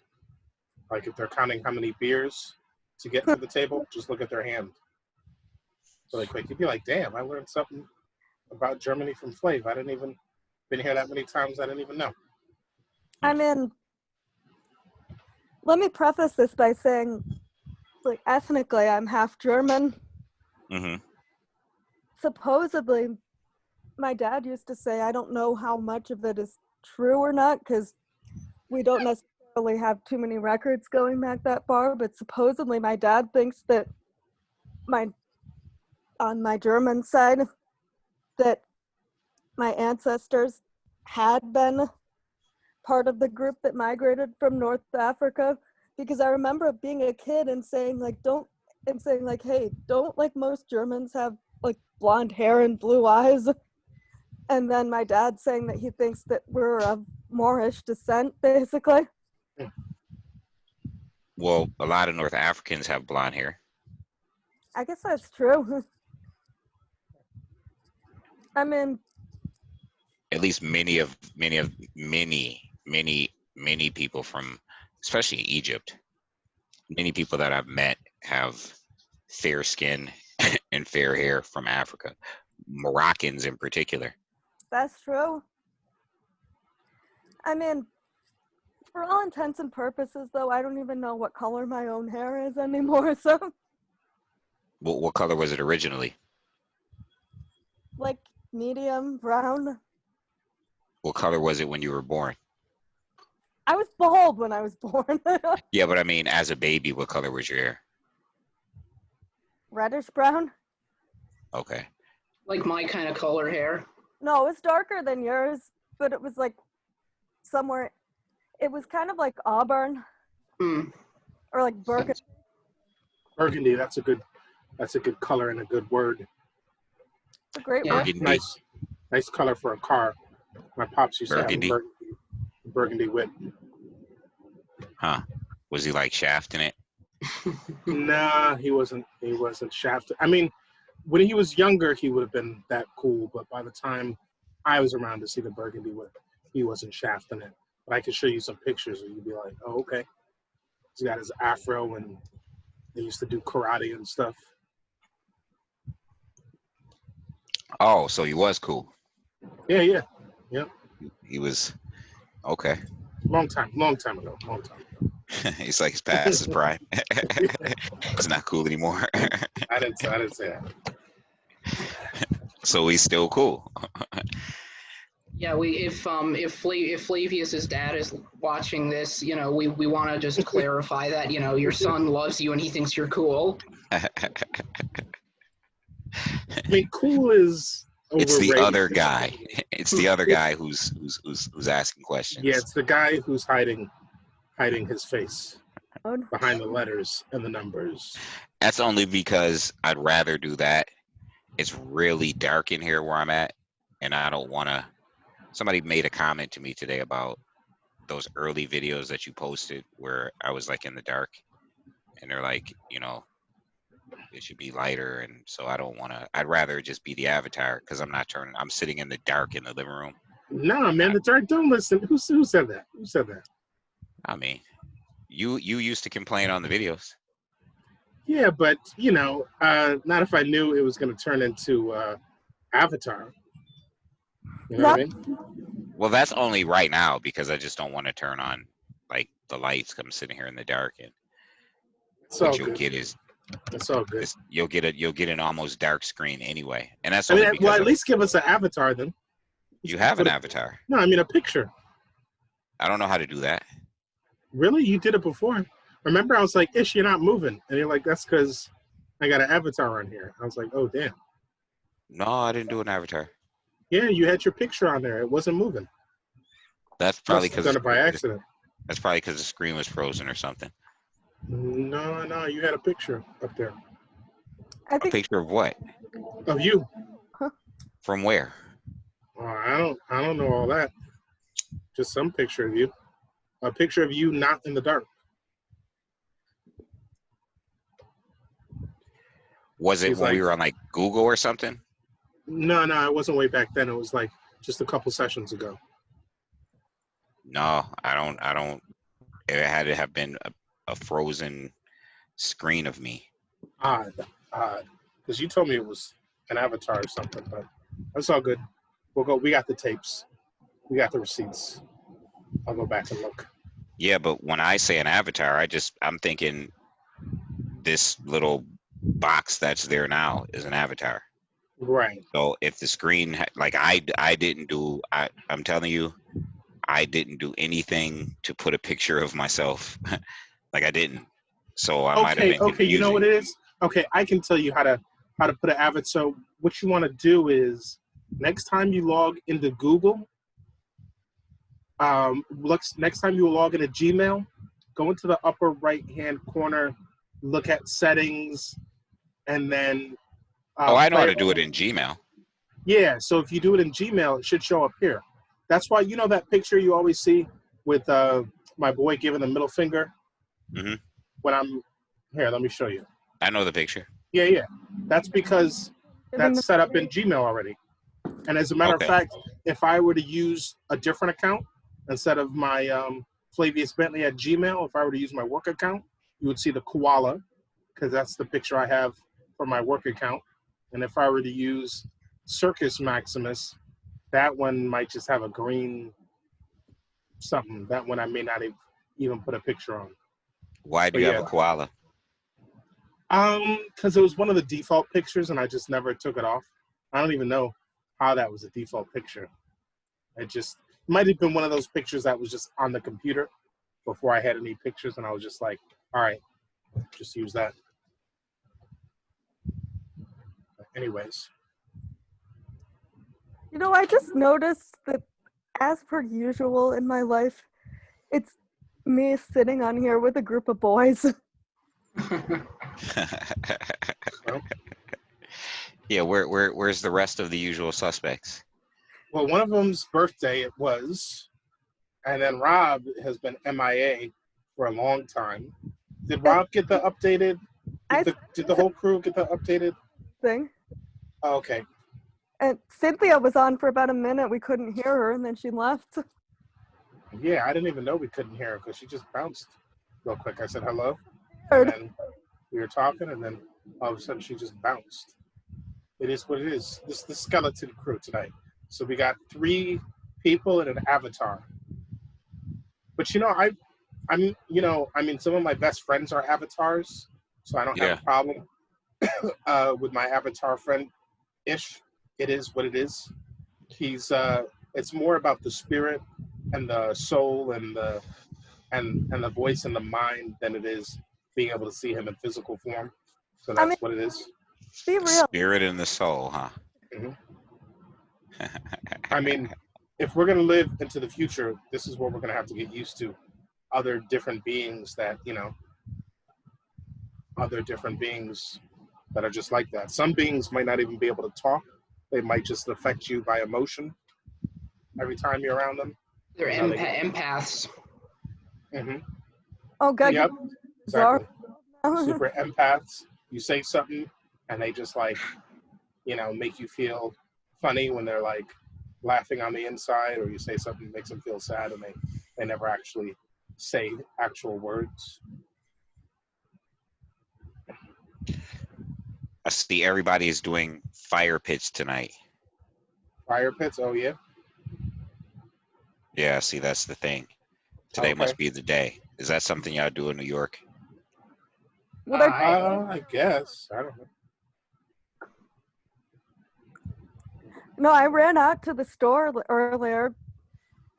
Well, this was when I tried to call in on ghost mode, and I decided it just wasn't going to work because I'd run out to the store, and unlike, being in Buffalo where you're running to the store involves getting into a car and driving, I had to walk, and living in my neighborhood, you're not going to get any quiet on a Friday night. So I was like, well, this is useless. Like, nonstop fireworks for the past 3 hours. Yeah, there's been fireworks all this week, but that's like the thing, right? Months of fireworks now. Well, Yeah, yeah. It's Go on, the Joe. new- No, I was just gonna say it's funny how the 4th of July is a whole month now. It's become the equivalent of how like you'll hear Christmas music the day after Halloween. Oh, that's rough. I Yeah. really hate that. So there's Yeah. a neighborhood in Flatbush that I lived in, and they were blasting it outside. Like that should be a law. Like I would definitely write my assembly person, my Congress person. I mean, I think some people successfully have cut that out because it's like at that point it becomes a nuisance, and they're playing the same raggedy ass 4 or 5 Christmas songs, and you just I have to hear mean, it. I'm just saying people should get like dual amplifier audio systems in their car and bang Little Drummer Boy I like mean, at least all play through like October. This Christmas or like the Motown sings Christmas. Like at least switch it up. And I'll even He take said the this Christmas, like I need some R&B. come on, that Donny Hathaway. Yeah. Donny Hathaway. Christmas. I mean, Silver Bells, right? By like As Yet. I'll even take what's her name? They used to be black before she turned white and made a bunch of money. What was her name?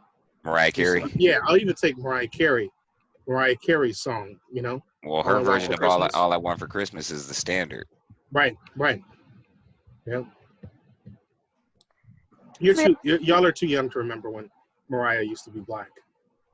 That was a long time ago. That was before. Yeah, it was That was like before Vision your of time. Love. Yeah. That was like on the first album. That was when Vision she of was Love. killing it. That was when she was a Whitney Houston wannabe. That was when she was doing her thing.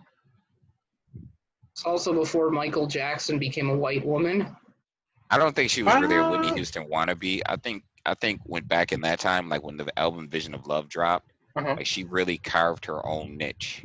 Okay. Like people were putting Mariah and Whitney at the same level. Okay. And Yeah, probably rightfully so, because she was really like that Vision of Love album was really, it's a totally different Mariah than what she would eventually turn into or transform into. No, she was dope. I just kind of freestyled that Whitney wannabe Mhm. kind of thing. I mean, Whitney did really affect the culture that much that everyone had to bow down to her at some point. But yeah, you're right. Mariah was dope, and she was in her own vein. It was like Mariah was to Whitney what Prince was to Michael in like the 80s.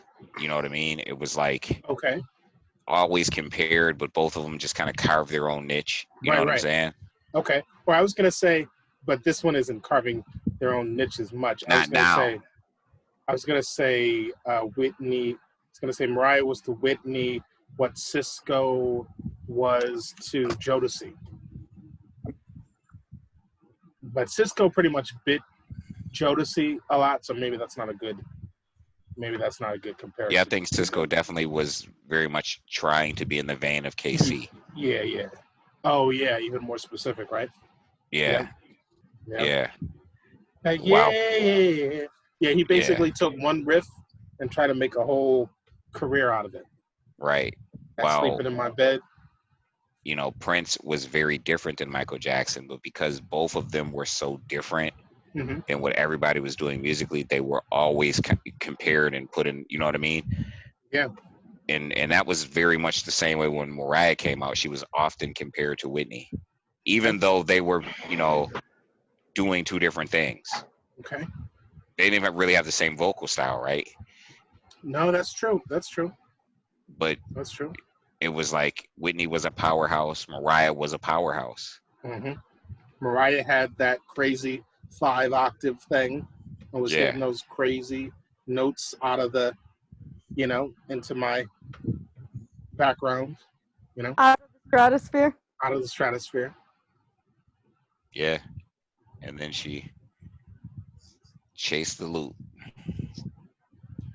Which is cool. I mean, she kind of became a diva for sure. And then Whitney had became her a diva too, though. Yeah, Whitney kind of, the drugs kind of got to her and stuff. Drugs ruined her. What's that? The drugs ruined her. Yeah, I thought you were going to say Bobby, but no, the drugs. Well, Those in the know actually say it was the other way around. that she Yeah. actually introduced all that to Bobby. Yeah, she had the loot. You know who might have put me onto that first? That might have been our boy KD. KD might have been the one who put me onto like, nope, that was Whitney who was all about it first, who got Well, Bobby into that. Whitney was a powerful person, and what I mean by that is like no one is gonna tell Whitney Houston no. Right. She ran every aspect of her life and all of the people around her. Right. A very similar thing is said about Michael Jackson. Like no Okay. one was telling Michael no. Right. Like he wasn't just like this pushover.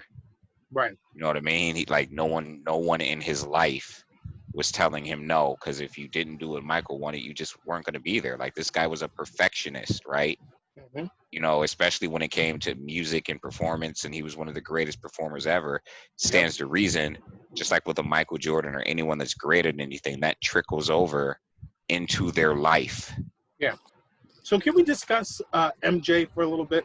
And this is, I mean, maybe just for a little bit. I watched the MJ, you know, I guess you'd call it a documentary, the 10-episode documentary, and I wasn't getting out of it the same thing everyone else was getting out of it, with Michael being a jerk and Michael treating everyone bad. I just watched it and I was just like, yeah, this guy was at the tippy top of his game, and he brought his crewmates along with him. He turned Scottie Pippen into like one of the best players ever, and his teammates, you know, had to be the best of the best of the best. Like, what do you expect? Like, I don't really understand. Well, Everyone's always like, oh, I he was think mean people to are me. conflating.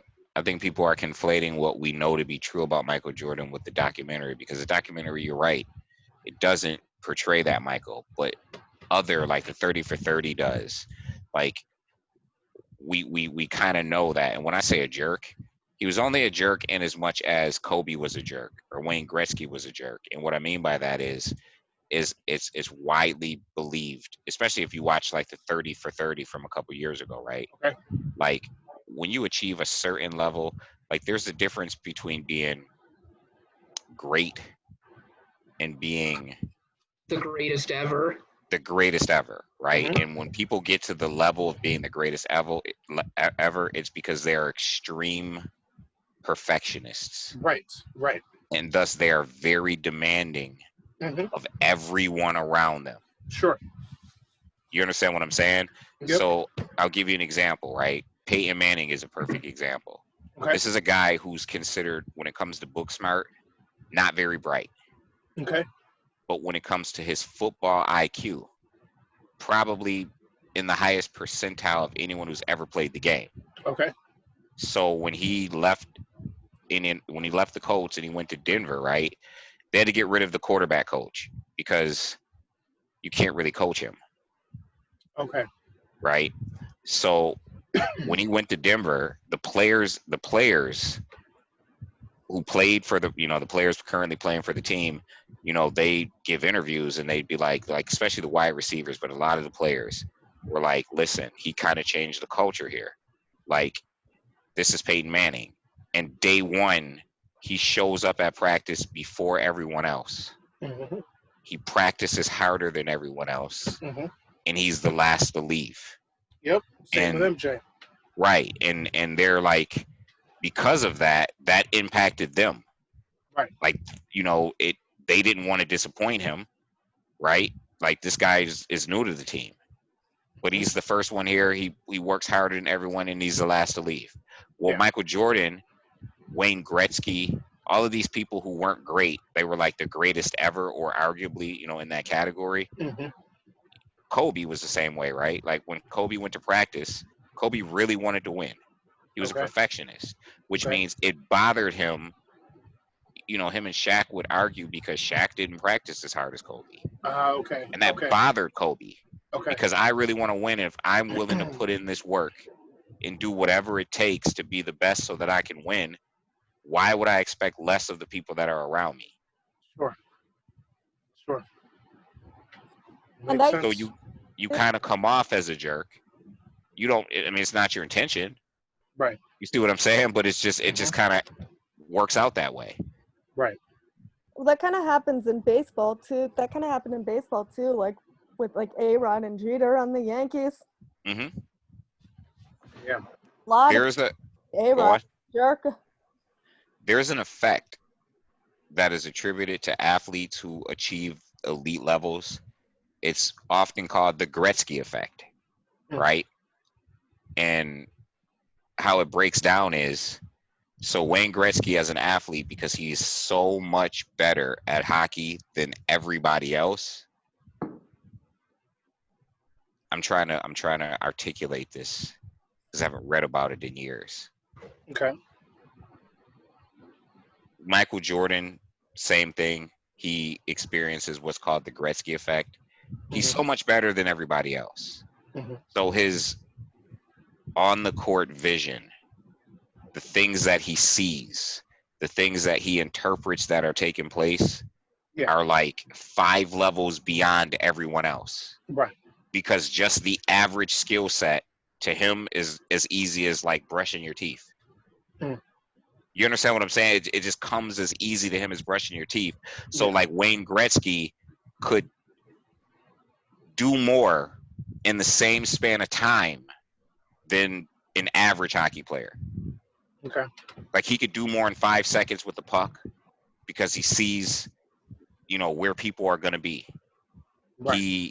It's so much easier for him to do than it is for the other person that it's called, and I can't articulate it the way that I read it, but it's referred to as the Gretzky effect because that's who they studied.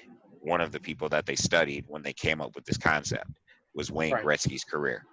But it's attributed to all elite athletes, like elite, not just like your average great athlete. You have to be like elite. And I guess something goes into, you know, this effect attributes to your eliteness. Like you're already so good that you're understanding. And a lot of it comes from like repetition, right? You know, the kid from Golden State. Steph Curry. Yeah.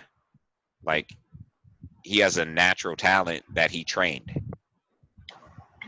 It's kind of funny because I was just thinking to myself, this, you know, makes me think of it's funny Bill Burr routine I just heard where he was talking about Babe Ruth and how this doesn't really apply to Babe Ruth, like the Gretzky effect in a way, because Babe Ruth was playing in the days of all white baseball, so he was not, you know, necessarily playing against the best of the best, so the field was distorted, and that if Babe Ruth was playing today, there's no way he could get away with just, you know, eating a dozen hot dogs and getting drunk every night and not physically conditioning at all. And he would probably have hit at least, you know, 150 fewer home runs because there were just there's a joke.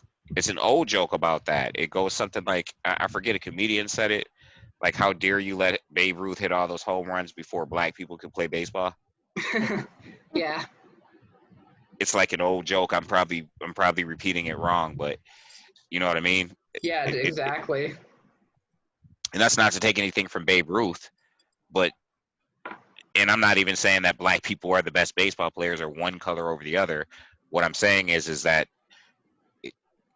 obviously we're not seeing the best of the best, right? Yeah, it's true. And even, you know, and even I mean, more the best color you are, if you allow the best competition, right? You kind of steel sharpen steel. Exactly. And it's, you know, and the quality has, you know, continuously increased, you know, throughout the history of baseball. Like, you know, when they first allowed black players into baseball, it was still another 30 years or so before the game, you know, became truly international, and you had more players from Latin America and Japan coming in. Like the quality of the game has just kind of consistently gone up as we've gotten, you know, the best of the best from everywhere. Right. Well, and baseball is probably the most integrated of the 4 major sports within the U.S. as far as ethnicity of the and background of the players. Yeah, that's true. I mean, interestingly, hockey is like the whitest sport, and that's partly because it's also the most, ironically, because it's the most international, because there's, a smaller pool of American players that, that even get recruited. Damn Canadians. It's true. Although I gotta ask though, because my experience being from upstate New York, hockey was a big thing. And I can imagine hockey was a big thing in Buffalo too, just being so close to Canada. Yeah, Buffalo's into hockey. The Sabres. I think hockey in some ways is very much a regional sport. I mean, it's Canadian, but it's also, it's also New England. It's, the upper Midwest. It's more, in a sense, hockey is the Yankee version of NASCAR. Right. Right. Very true. Hockey is, I found growing up, hockey to be a very, very upstate New York thing, at least upstate past Albany. Yep. Like, I remember being in high school with people who, like, they lived and ate and breathed hockey. So speaking of NASCAR, so NASCAR has been kind of switching it up recently with like taking down the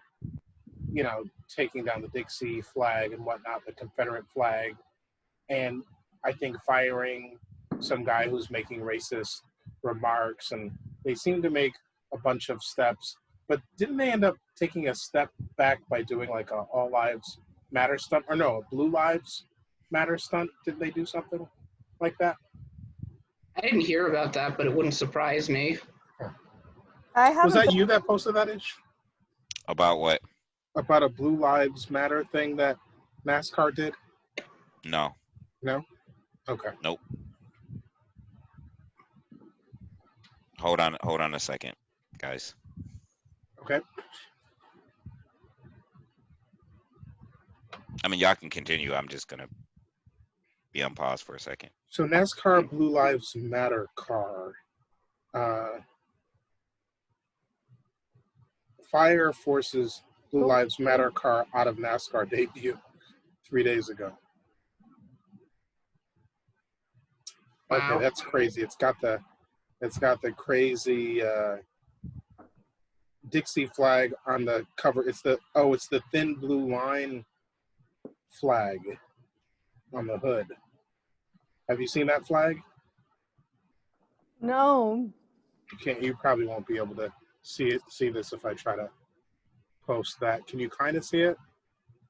Yeah. Maybe a little bit. Yeah, it's Enough. yeah.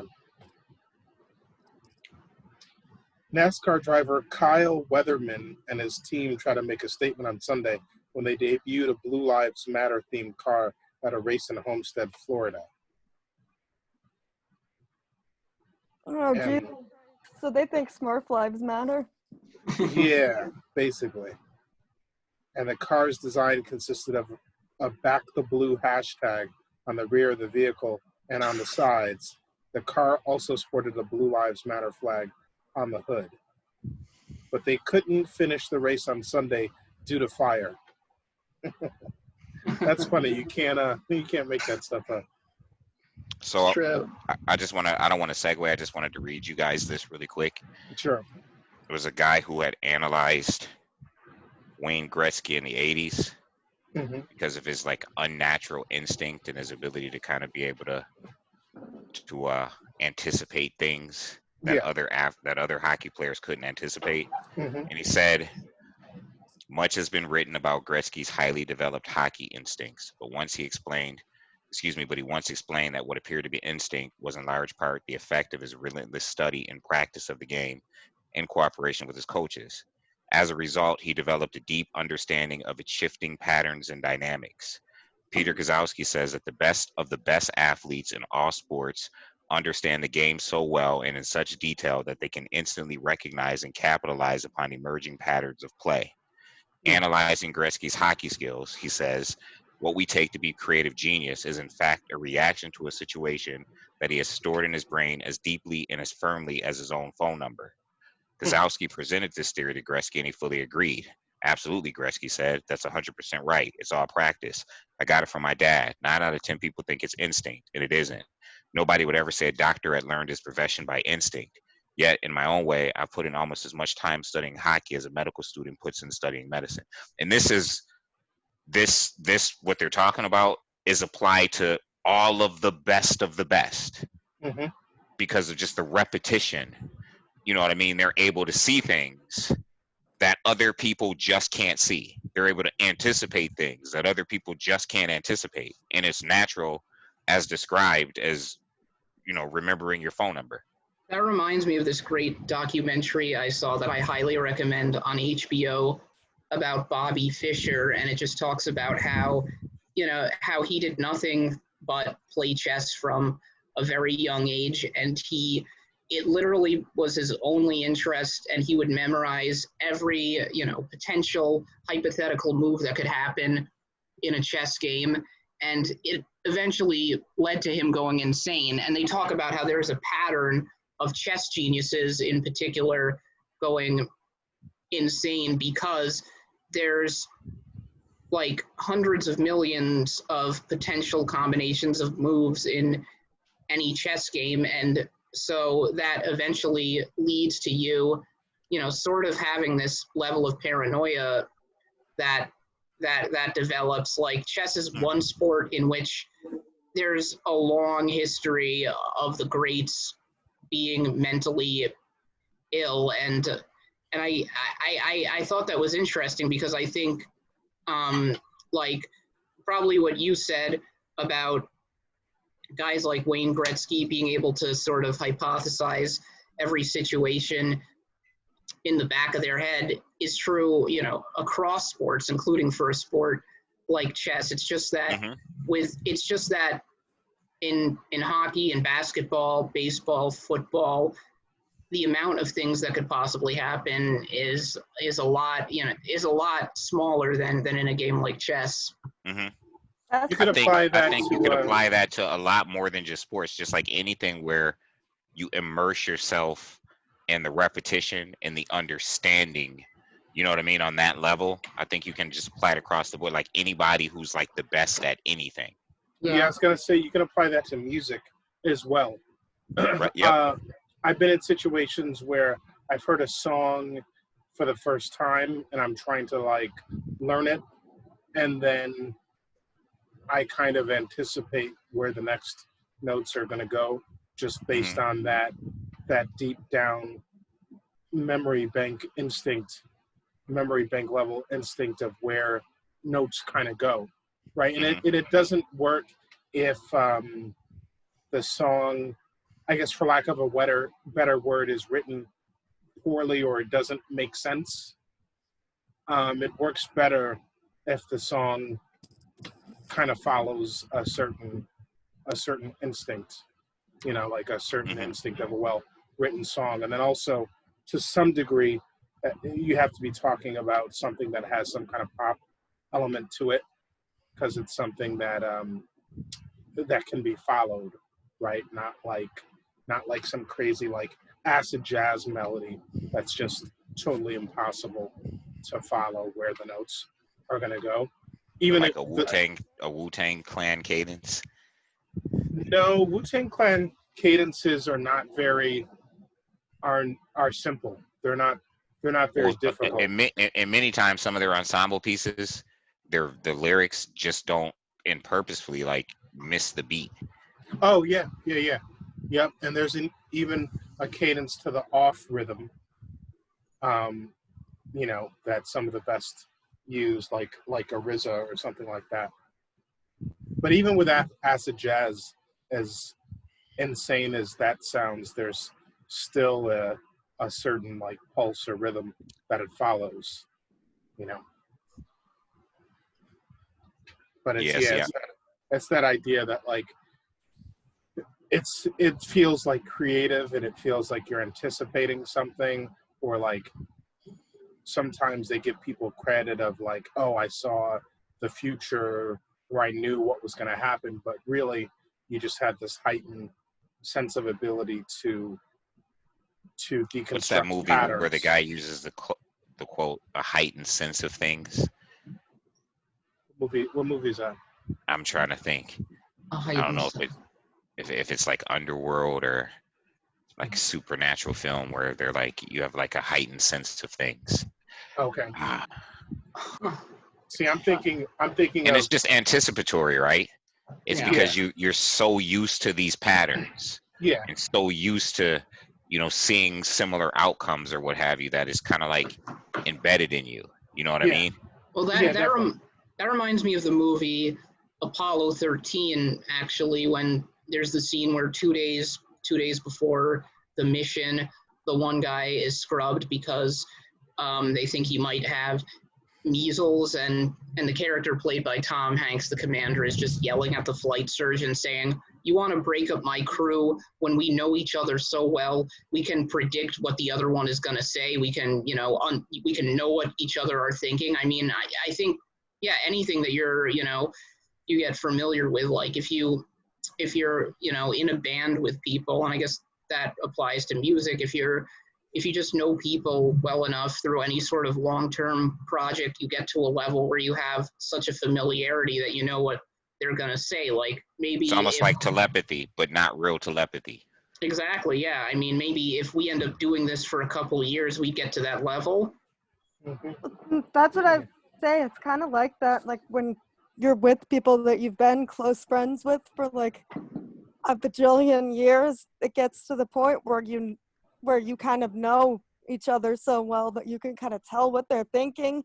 It's Yeah. like a finely tuned team where you can also actually anticipate how someone is going to react, or not Yep. even anticipate, right? You just know. Yep. You know what I mean? Where this person is going to be, or what spot they're going to be at, or you know what I mean? Yeah. Yeah. Position they're going to be in when this happens, or you know what I mean?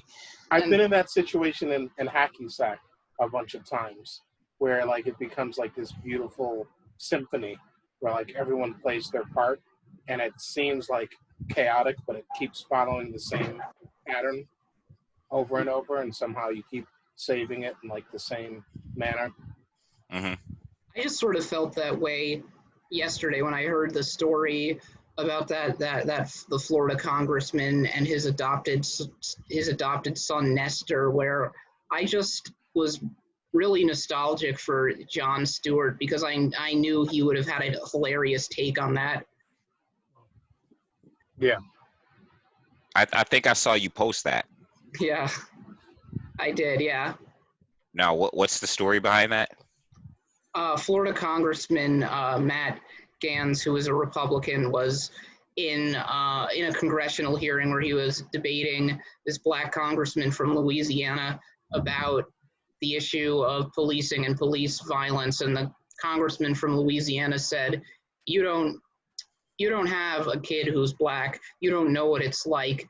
And he just got really, really triggered by that. He became, a total right-wing snowflake and went on this whole rant about. Listen, I don't want to cut you off. I want to stop you right there real quick and just say that that's been a thought that's been on my mind. It's like there's this snowstorm on the right. Ooh. And flakes are just blowing everywhere. I'm sorry, Really? go on. In June? Yeah. In June? That's crazy. Yeah. Wow. Right? Yeah. like the people who took Chuck Palahniuk's snowflake term and turned it against liberals are making it snow in June on themselves. But anyway, go on. That's great. But like he just said, this is my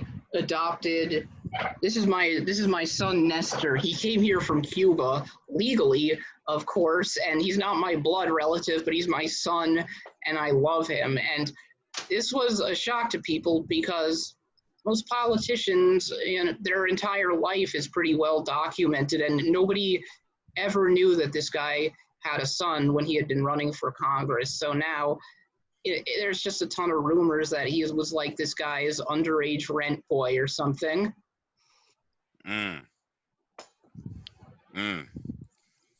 Yeah, I was thinking myself something shady, like, huh, you got the secret son, huh? Yeah, What's that about? Like exactly.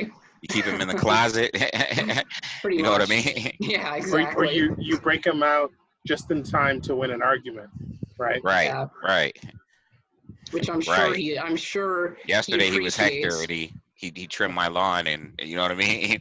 Today he's my son. You know what? Yeah. YouTube people, I'm joking. Like don't cancel Ish. don't don't put Ish on cancel culture. Definitely not. People worth cancel culture than you. Oh yeah, I know. I know. All right, all right, all right, all right. So let's talk about it, people. So these cops, but I just read reports coming out of Atlanta where like the cops are literally like blackmailing the city of Atlanta. So this is funny. I talked about this before. This happened. I don't know if any of the New Yorkers remember this. Happened a few years ago, where New York City cops decided to stop doing their jobs in some sort of retaliation for some way they were being held accountable. Yeah, I The remember whole that. city, the whole city breathed easier. Things were relaxed, and things were like cool. It was not the effect that they thought they were going to render by doing that. So I hear people saying, expecting the same kind of results there. Well, let me throw this at you because I think 2020 is that year where they'll put on black clothes and black hoodies to prove a point. Oh yeah, Like they'll go out and commit crimes and then be like, see, you need us. yeah. It wouldn't surprise me, although honestly, I wonder if they're even smart enough to think of something like that. I mean, they've been doing it throughout these protests. Yeah, That's true, yeah. and there's plenty videos of them like laying bricks in shady places, Yeah. like on video, and then they try to say, "Oh no, we were picking up the bricks and putting them back where they belong." Like, when have cops ever done that? Like, Yeah, I could just see exactly. some smart police officer saying something like, remember New York? We don't want to Yeah. be another New York. You know what I mean? Yeah. Well, and I could see, like, I'm already seeing a bunch of people, like, throwing out the dog whistle talk, ostensibly saying, oh, do you want to go back to a time, like, before Rudy Giuliani, when crime ravaged the streets of New York and you didn't even feel safe leaving your house and whatsoever? right. Well, there's a post purportedly from a cop. Whether it is or isn't from a cop kind of doesn't matter because the effect is the effect. And this post is pretty much a love letter to rapists, robbers, thieves, and criminals, telling them that they won and that we're not going to be there to stop you if you want to have at it because we're going to be prosecuted just for doing our job. We could end up in jail if you should happen to get murdered, blah, blah, blah, blah, blah. Now, a post like that, right? Its intention is kind of guaranteed or supported whether a cop actually wrote it or not. You understand what I'm saying? Like a cop they need to write it. All someone had to do is write it and say anonymous cop, which is what happened. It's the post that's going around on Facebook. It's this kind of love letter to criminals in Atlanta. And I kind of know how some of these things work. Like sometimes people will just write things to trigger people and say it was from, I see it all the time. People take old racial issues and write a letter or make it a modern day thing and just to trigger people, but it isn't even really, you understand what I'm saying? Like the intent is really just to trigger people. Yeah, Yeah. something from 20 years ago or totally different context, just to rile people up, get them upset. People And repost this stuff all the time. Just a guilt. That this particular letter has, it doesn't even have to be from a cop. Like in the social media era, 100 people are going to share the letter that's from a cop thinking it's from a cop anyway, because who really does research, right? Right. Yeah, People get a meme, but then they don't go to Google or they don't, you know what I mean? They just run with it. And I don't mean everyone will, but some people will. yeah, and basically it's probably the same thing that's been recycled since the 90s on chain email that like your crazy grandfather shares because he doesn't know how email works. Hmm. Don't get me started. Yeah, he's like, watch out for the Nigerian who who Nigerian, needs money. exactly. He can't access his money. But I feel like those posts are also like intended, and like you said, the intent's going to be the same whether a cop actually wrote it or not, but they're intended to guilt trip people into thinking that we're going to turn into like the Hunger Games with massive anarchy without police. Somebody sing the song. I thought someone would just immediately go song? into the Hunger Games song. I have no idea what that is. Yeah, I don't. Oh wow, we are definitely not winning on the cultural reference point right now. Like, I need to y'all see didn't that y'all at didn't some watch point. the Hunger Game films? Not enough to I- know what the song The was. song was just so powerful. They even released it for like commercial release. It was on the radio. I'll It was have to Jennifer watch it at some Lawrence point. singing The Hanging Tree. Oh no, I've got no idea. Even I'm like clueless on that. Wow, it was just such a powerful song. She sang it a cappella. It was just like powerful. Oh, I definitely want to see it now. Yeah. It was like in the last film. It was just really powerful. Let's put it this way: I don't listen to the radio unless I'm in a car. When am I going to? Did you see the movie? No, I didn't. Ah, Wait, which one was it? Part 3 you said, or it was the last one. okay? It was a very powerful scene. Mockingjay, Hungerbird. Yeah, it was a very powerful scene. Very powerful scene. I didn't even know Jennifer Lawrence could sing. Well, apparently she can. Yeah, she can. She can sing. No, but the funny thing is that like Sings better than she acts. the funny thing is that I'm not gonna know, like, for lack of a better term, to be blunt about it, it's gonna be more likely that I don't know like basic white people pop culture because that's not my All jam. right. You know what? I'm going to stop you right there because the Hunger Games isn't just white people pop culture. No, I don't mean the Hunger Games as a whole. I mean like Jennifer Lawrence singing Ah, tends. ah. Yeah. So I'm going to say, You like, struck a chord with Ish, so to speak. yeah, because we're talking like, some good dystopian, you know, entertainment. And when you talk about things that are like dystopian, right, that like kind of covers everybody. For To real. me. You Yeah. know what I mean? I would say so too. Yeah, there's pop culture that transcends race. No, Yeah. Jennifer Lawrence singing. I didn't mean the Hunger Games as a whole. Ah. Yeah, because I was really feeling like we were in Hunger Games America, like right before COVID, and I was happy to see the meme that, the District 12, the first people to resist out of New York State. Definitely, it's a good source of pride. Yeah, the first people to resist came out of New. I mean, obviously it's fiction, but still. Yeah. District 12, New York State. Just saying. I mean, they got murdered and Yeah. they got Yeah. killed. Yeah, But- it's So, there is. What are you gonna say? oh no, I just said minor details. Huh. Yeah, that should be homework. Watch the Hunger Games. Definitely. Watch the Hunger Games. Homework.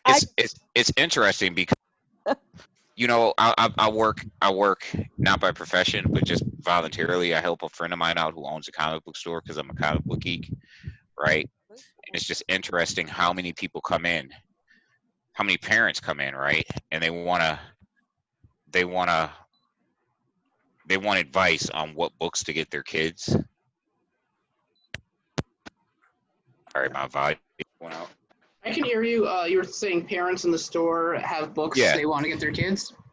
Yeah, well, they want advice on what books to get their kids, right? Mhm. And the only thing that they censor is like anything that's LGBTQ related. Wow, that's But they don't care that, you know, like the Hunger Games is like kids are getting murdered. Like that's what it's about. Like the kid, you know, no one that's of adult age can participate. It's kids. You know what I mean? And these kids are abused and murdered, and you know, the Hunger Games is like one of the most popular young adult books. I don't want to really say young, I guess young adult, but it's more like teen oriented, right? mhm. Yeah, it's You teen. know, say again. Yeah, it's teen fiction. Yeah, Oh Yeah. wow! I'm sorry. I was just seeing in your window there, Emily, the fireworks. I They know. look really cool. But I was bugging out because you know how my screen has like little weird stuff that like Yeah, kind of sparkles. I thought like, wait a minute, does she have a weird background, or is my background somehow affecting other backgrounds? But then I'm like, oh no, it's fireworks in oh, just a corner. it's a nightly occurrence. Yeah. I think I'm gonna sign off now because my feeling pretty tired and my schedule has been kind of weird lately. So, It was a good session today. Thanks agreed. Well, for, Joe, joining. Joe, make sure you thank your commander in chief for your ability to enjoy Juneteenth today. That I will. Absolutely. Happy Juneteenth. Yes, he's the one who has made it famous, according to him. Yeah, indeed. He's the greatest civil rights champion from the party of Lincoln since Lincoln himself. What will we have done without him? Indeed. I Who mean, knew? Yes. him, ASAP Rocky would still be locked up, right? Yeah, exactly. Never forget. Never forget. Right. Right. Meek Mill. Free Meek Mill. Peace out. Yeah. All right. Peace. All right, have a Joey. good one, All Joey. right, later. Hey, so what's the deal? Is there still? Well, I guess we can't do quirks with like 3 people, right? Or can we? We can't really do any. Like we could, but Yeah. Well- Plus the sounds. no. Yeah. Plus the sounds messed up anyway. That's gonna be jacked up. Well, I'm at a point right now Mhm. where I'm like, my eyes are only halfway open. Oh, I thought you were gonna say you were fiending to get in on the actor's action over here. I am, but I'm at right at this moment. I'm like halfway. I'm actually pacing up from my kitchen through my living room so that I don't. Awake. That's how Yes. Pac used to do it. He used to rap all night in the studio, and then get on that set of Juice or Gridlocked or any of those movies he did, and then tear it up. Yep. They were always surprised at how great he was working so tired. So are you like a method actor, or what's your deal? You talking to me? Yeah. No. No. Okay. No. You make it sound like I'm some great actor or something. Listen, method acting is very mentally taxing to people anyway. Yeah, That- definitely. That's very true. Like, I wasn't a fan. say again. I wasn't really a fan because it was so mentally taxing. Like when I was back when I was a teenager. Yeah, method acting requires a lot of you mentally. Yeah, like it blew my brain. Yeah, Didn't have the space for it. yeah, and especially and you know, considering what role you are method acting. You Right. know, sometimes you got to go to some dark places Right. to play dark characters. You know what I mean? Let's put it this way. I didn't have space in my brain for it, and this is when I had all my brain cells. Dang. Where'd Well, they maybe go? Maybe the expansion. What do you mean? Of your brain cells might have made it easier. I'm saying like this was when I was taking acting classes like a young teenager, like before I was, shall we nicely put it, burning out my brain cells. Hey, not to blow you up, Ish. We can talk about this sometime, but I think I know what the deal is with your wind situation. I think it's the type of mic that you're using is that big mic with a lot of surface area, and it's Yeah. catching all the wind. Like we're using these mics that are just like line mics on our Yeah, I know. headphones. Yeah. Well, I have to get new headphones. I'm not using my headphones because they broke, Okay. but I still have to get new headphones. Okay. Well, I was just going to advise if you get some, maybe because I think gamers like to use the ones with the big mouthpiece or something. Hmm. But maybe maybe think about, like I said, even this $15 jammy that I have works well, and it's got the line, and it doesn't catch any of the wind, so I'll just keep that in mind. So what are y'all schedules looking like for tomorrow? Tomorrow, I'm basically working from 11:30 to like 7:30ish. All right, so They you're might- good to you're good to get on. What about you, Emily? Me, I'm on vacation. Oh, so you're good to get on. Yep. They might try to basically till 7:30. I mean, even if they try to Well, hit me up after that, it's only like a text here and there, so it's nothing crazy. I'll probably be in the shop till around 7 because I'm not going into 11. Okay. But I didn't really get on tonight. I see you guys around for a couple hours. Yeah. And just so left this me in is the the, doubt. Emily was just like, I can only deal with one black eye at a time. We actually could have used you because we had some issues that could have used another brother's perspective. That could have On used there. issue X. Yeah, could have used issue X on there. Huh. So when you talk about going into the shop, you're talking about the comic shop, right? Yep. And did you say you don't actually work there? You just hang out there?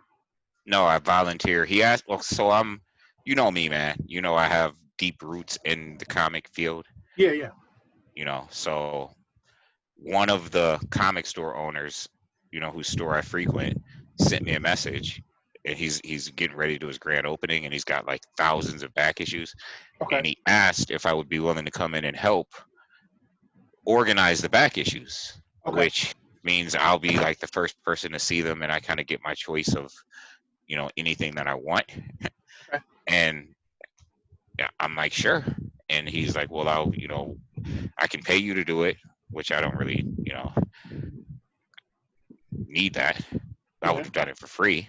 Right. But I'm like, I'll just take store credit so I don't have to pay for my books. So I just kind of go in and organize these back issues and In exchange, kick it picking. in exchange for picking out books that I want, and I get them at cover price no matter what their value is. Okay. So What's it's like your- a good deal for me. What's your full-time joint right now? Like, what do you do for Contract work? work. Oh, I do contract work. Oh, okay. Like, But for myself. carpentry? Like Yeah, carpentry type? Yeah, but for Okay. myself. So I'll take jobs when I want to, Oh, I see. based on this whole lockdown thing. Like I don't have a crew. Freelance. Yeah, and I don't have a crew, so it's just me. But because of this whole lockdown thing, I'm not in a rush to be in somebody's house with another crew in there. You know Sure. what I mean? So Okay. My boy Brian. I'm good. That's actually funny because my man Brian is also a writer and also does carpentry. Hmm. Yeah, because you can kind of take jobs at your leisure, and the jobs are big enough that you don't have to just be working every week if you don't want to. You know what I mean? Yep. So that's normally what I do. I'll take a job here if I would supplement that with personal training, but I haven't done that in since the beginning of 2019. Right. Oh, so you're just a man of all trades. I mean, I try. Jack of all trades, master of none, I guess. I try. I try. Personal training is my thing. Oh, speaking of Carpentry and the such is so that I don't have to work for anyone else because speak, I don't want to speaking of anymore. personal training, I figured out how to layer like music on the shows. Did you check out if you check out the beginning of Ishfit, the episode Ishfit, you'll see in the beginning when we were kind of Ish fit. yeah, What's that one about? that's where we're talking about getting fit. Oh, That's the okay. episode. Yeah. You'll see on the episode in the beginning we were just kind of BSing, and instead of just like shaving off the beginning of the episode, I just found like a song that was like the perfect length to just like segue, intro into the show. It's kind So of cool. Emily, Mm. well, first of all, Mike, I'm gonna have to check that out because if that's what you did, I think that's dope, Word. and you're gonna have to teach me this. And it bangs too. The You're song gonna have like to has teach me some this. serious bottom to it, and it's crisp. You'll hear it. Yeah, you're gonna have to teach me this. And Emily, so you're good for tomorrow? Yeah. Okay, I just wanted to make sure so that and who's sending me the email? Who's gonna be responsible for this? It'll probably be me again. Okay, you're gonna make sure I don't get blacklisted? No. If anything, I'll whitelist myself. Yeah, Well, I think last time it was just because she I'll- put it in the chat, so she was kind of like thinking people. Well, I'll might just want the message. chat. I'll message my email address so I can make sure you have it. I may forget, but either way, I need to make sure I'll figure it out. that I don't get. I don't know. I feel like there was a conspiracy. They're like, you know what, this ish guy. Now we were wondering where you were because I contacted you earlier when we were using a different format earlier. I saw that email. Oh, okay. That's the only email that I saw. Oh, okay. But I saw that in the chat it said you were on Zoom. Yeah, we Because it was got gray. out of that. Yeah, we got out of that. It wasn't working as well as we liked. Yeah, I saw that in the chat. So I'm like, okay, well, that's when I kind of put in the chat. I didn't get an email. What's really going on? Didn't purposefully forget you. You changed the chat to the fire chat Yes. from the pastel chat. Yes. Good call. Wait a minute, Ish. You were welcomed onto Emily's chat at 9:32. Onto her chat. Oh, onto the What you know? Well, I don't know how that's possible because I didn't get an email. Oh, maybe am I looking at what? It says Emily Predmore. It I- says forwarded. It says from Emily to Flav, and then CC'd you and a bunch of Yeah, other but people. I didn't get the email. That's all I'm saying is I didn't get the email. I don't know if Okay. it welcomed me because she posted it in the group message and thus it saw me or something that way. But the last email I got is from you, Flav. Oh, okay. Bottom line, something messed up. Yeah. Yeah. Was that at 9:30 ish? Was that at 9:32? Let me look. That one for me. Let me look. Give me the loot. Give me the loot. Come on. Oh, yeah, Emily, you were saying your coworkers thought that that the episode on Ilcare was cool, right? Yeah. Oh, that's cool. With my tripping over Over the Over, healthcare. Tripping over the healthcare system, yeah. all right, let's see what we're working with here. Gmail. Oh, my phone is at 5%. Yep. Gmail. Gmail by Google. Nope. It's all right, man. It I was just at updated NYPIRG Friday nights weekly from 8 p.m. to 11:30 p.m. What time was this email sent?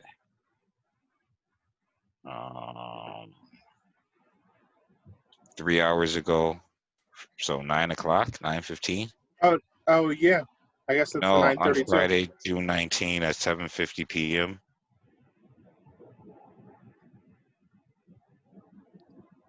You know what I bet happened? I bet you like the way that like your inbox sorted the email, like it made it look like it was like all the same email, or Yeah, because my name isn't even on the email list. it put it in a like a really confusing way. Right, because I see all the email names, but mine isn't on there. Yours isn't CC'd.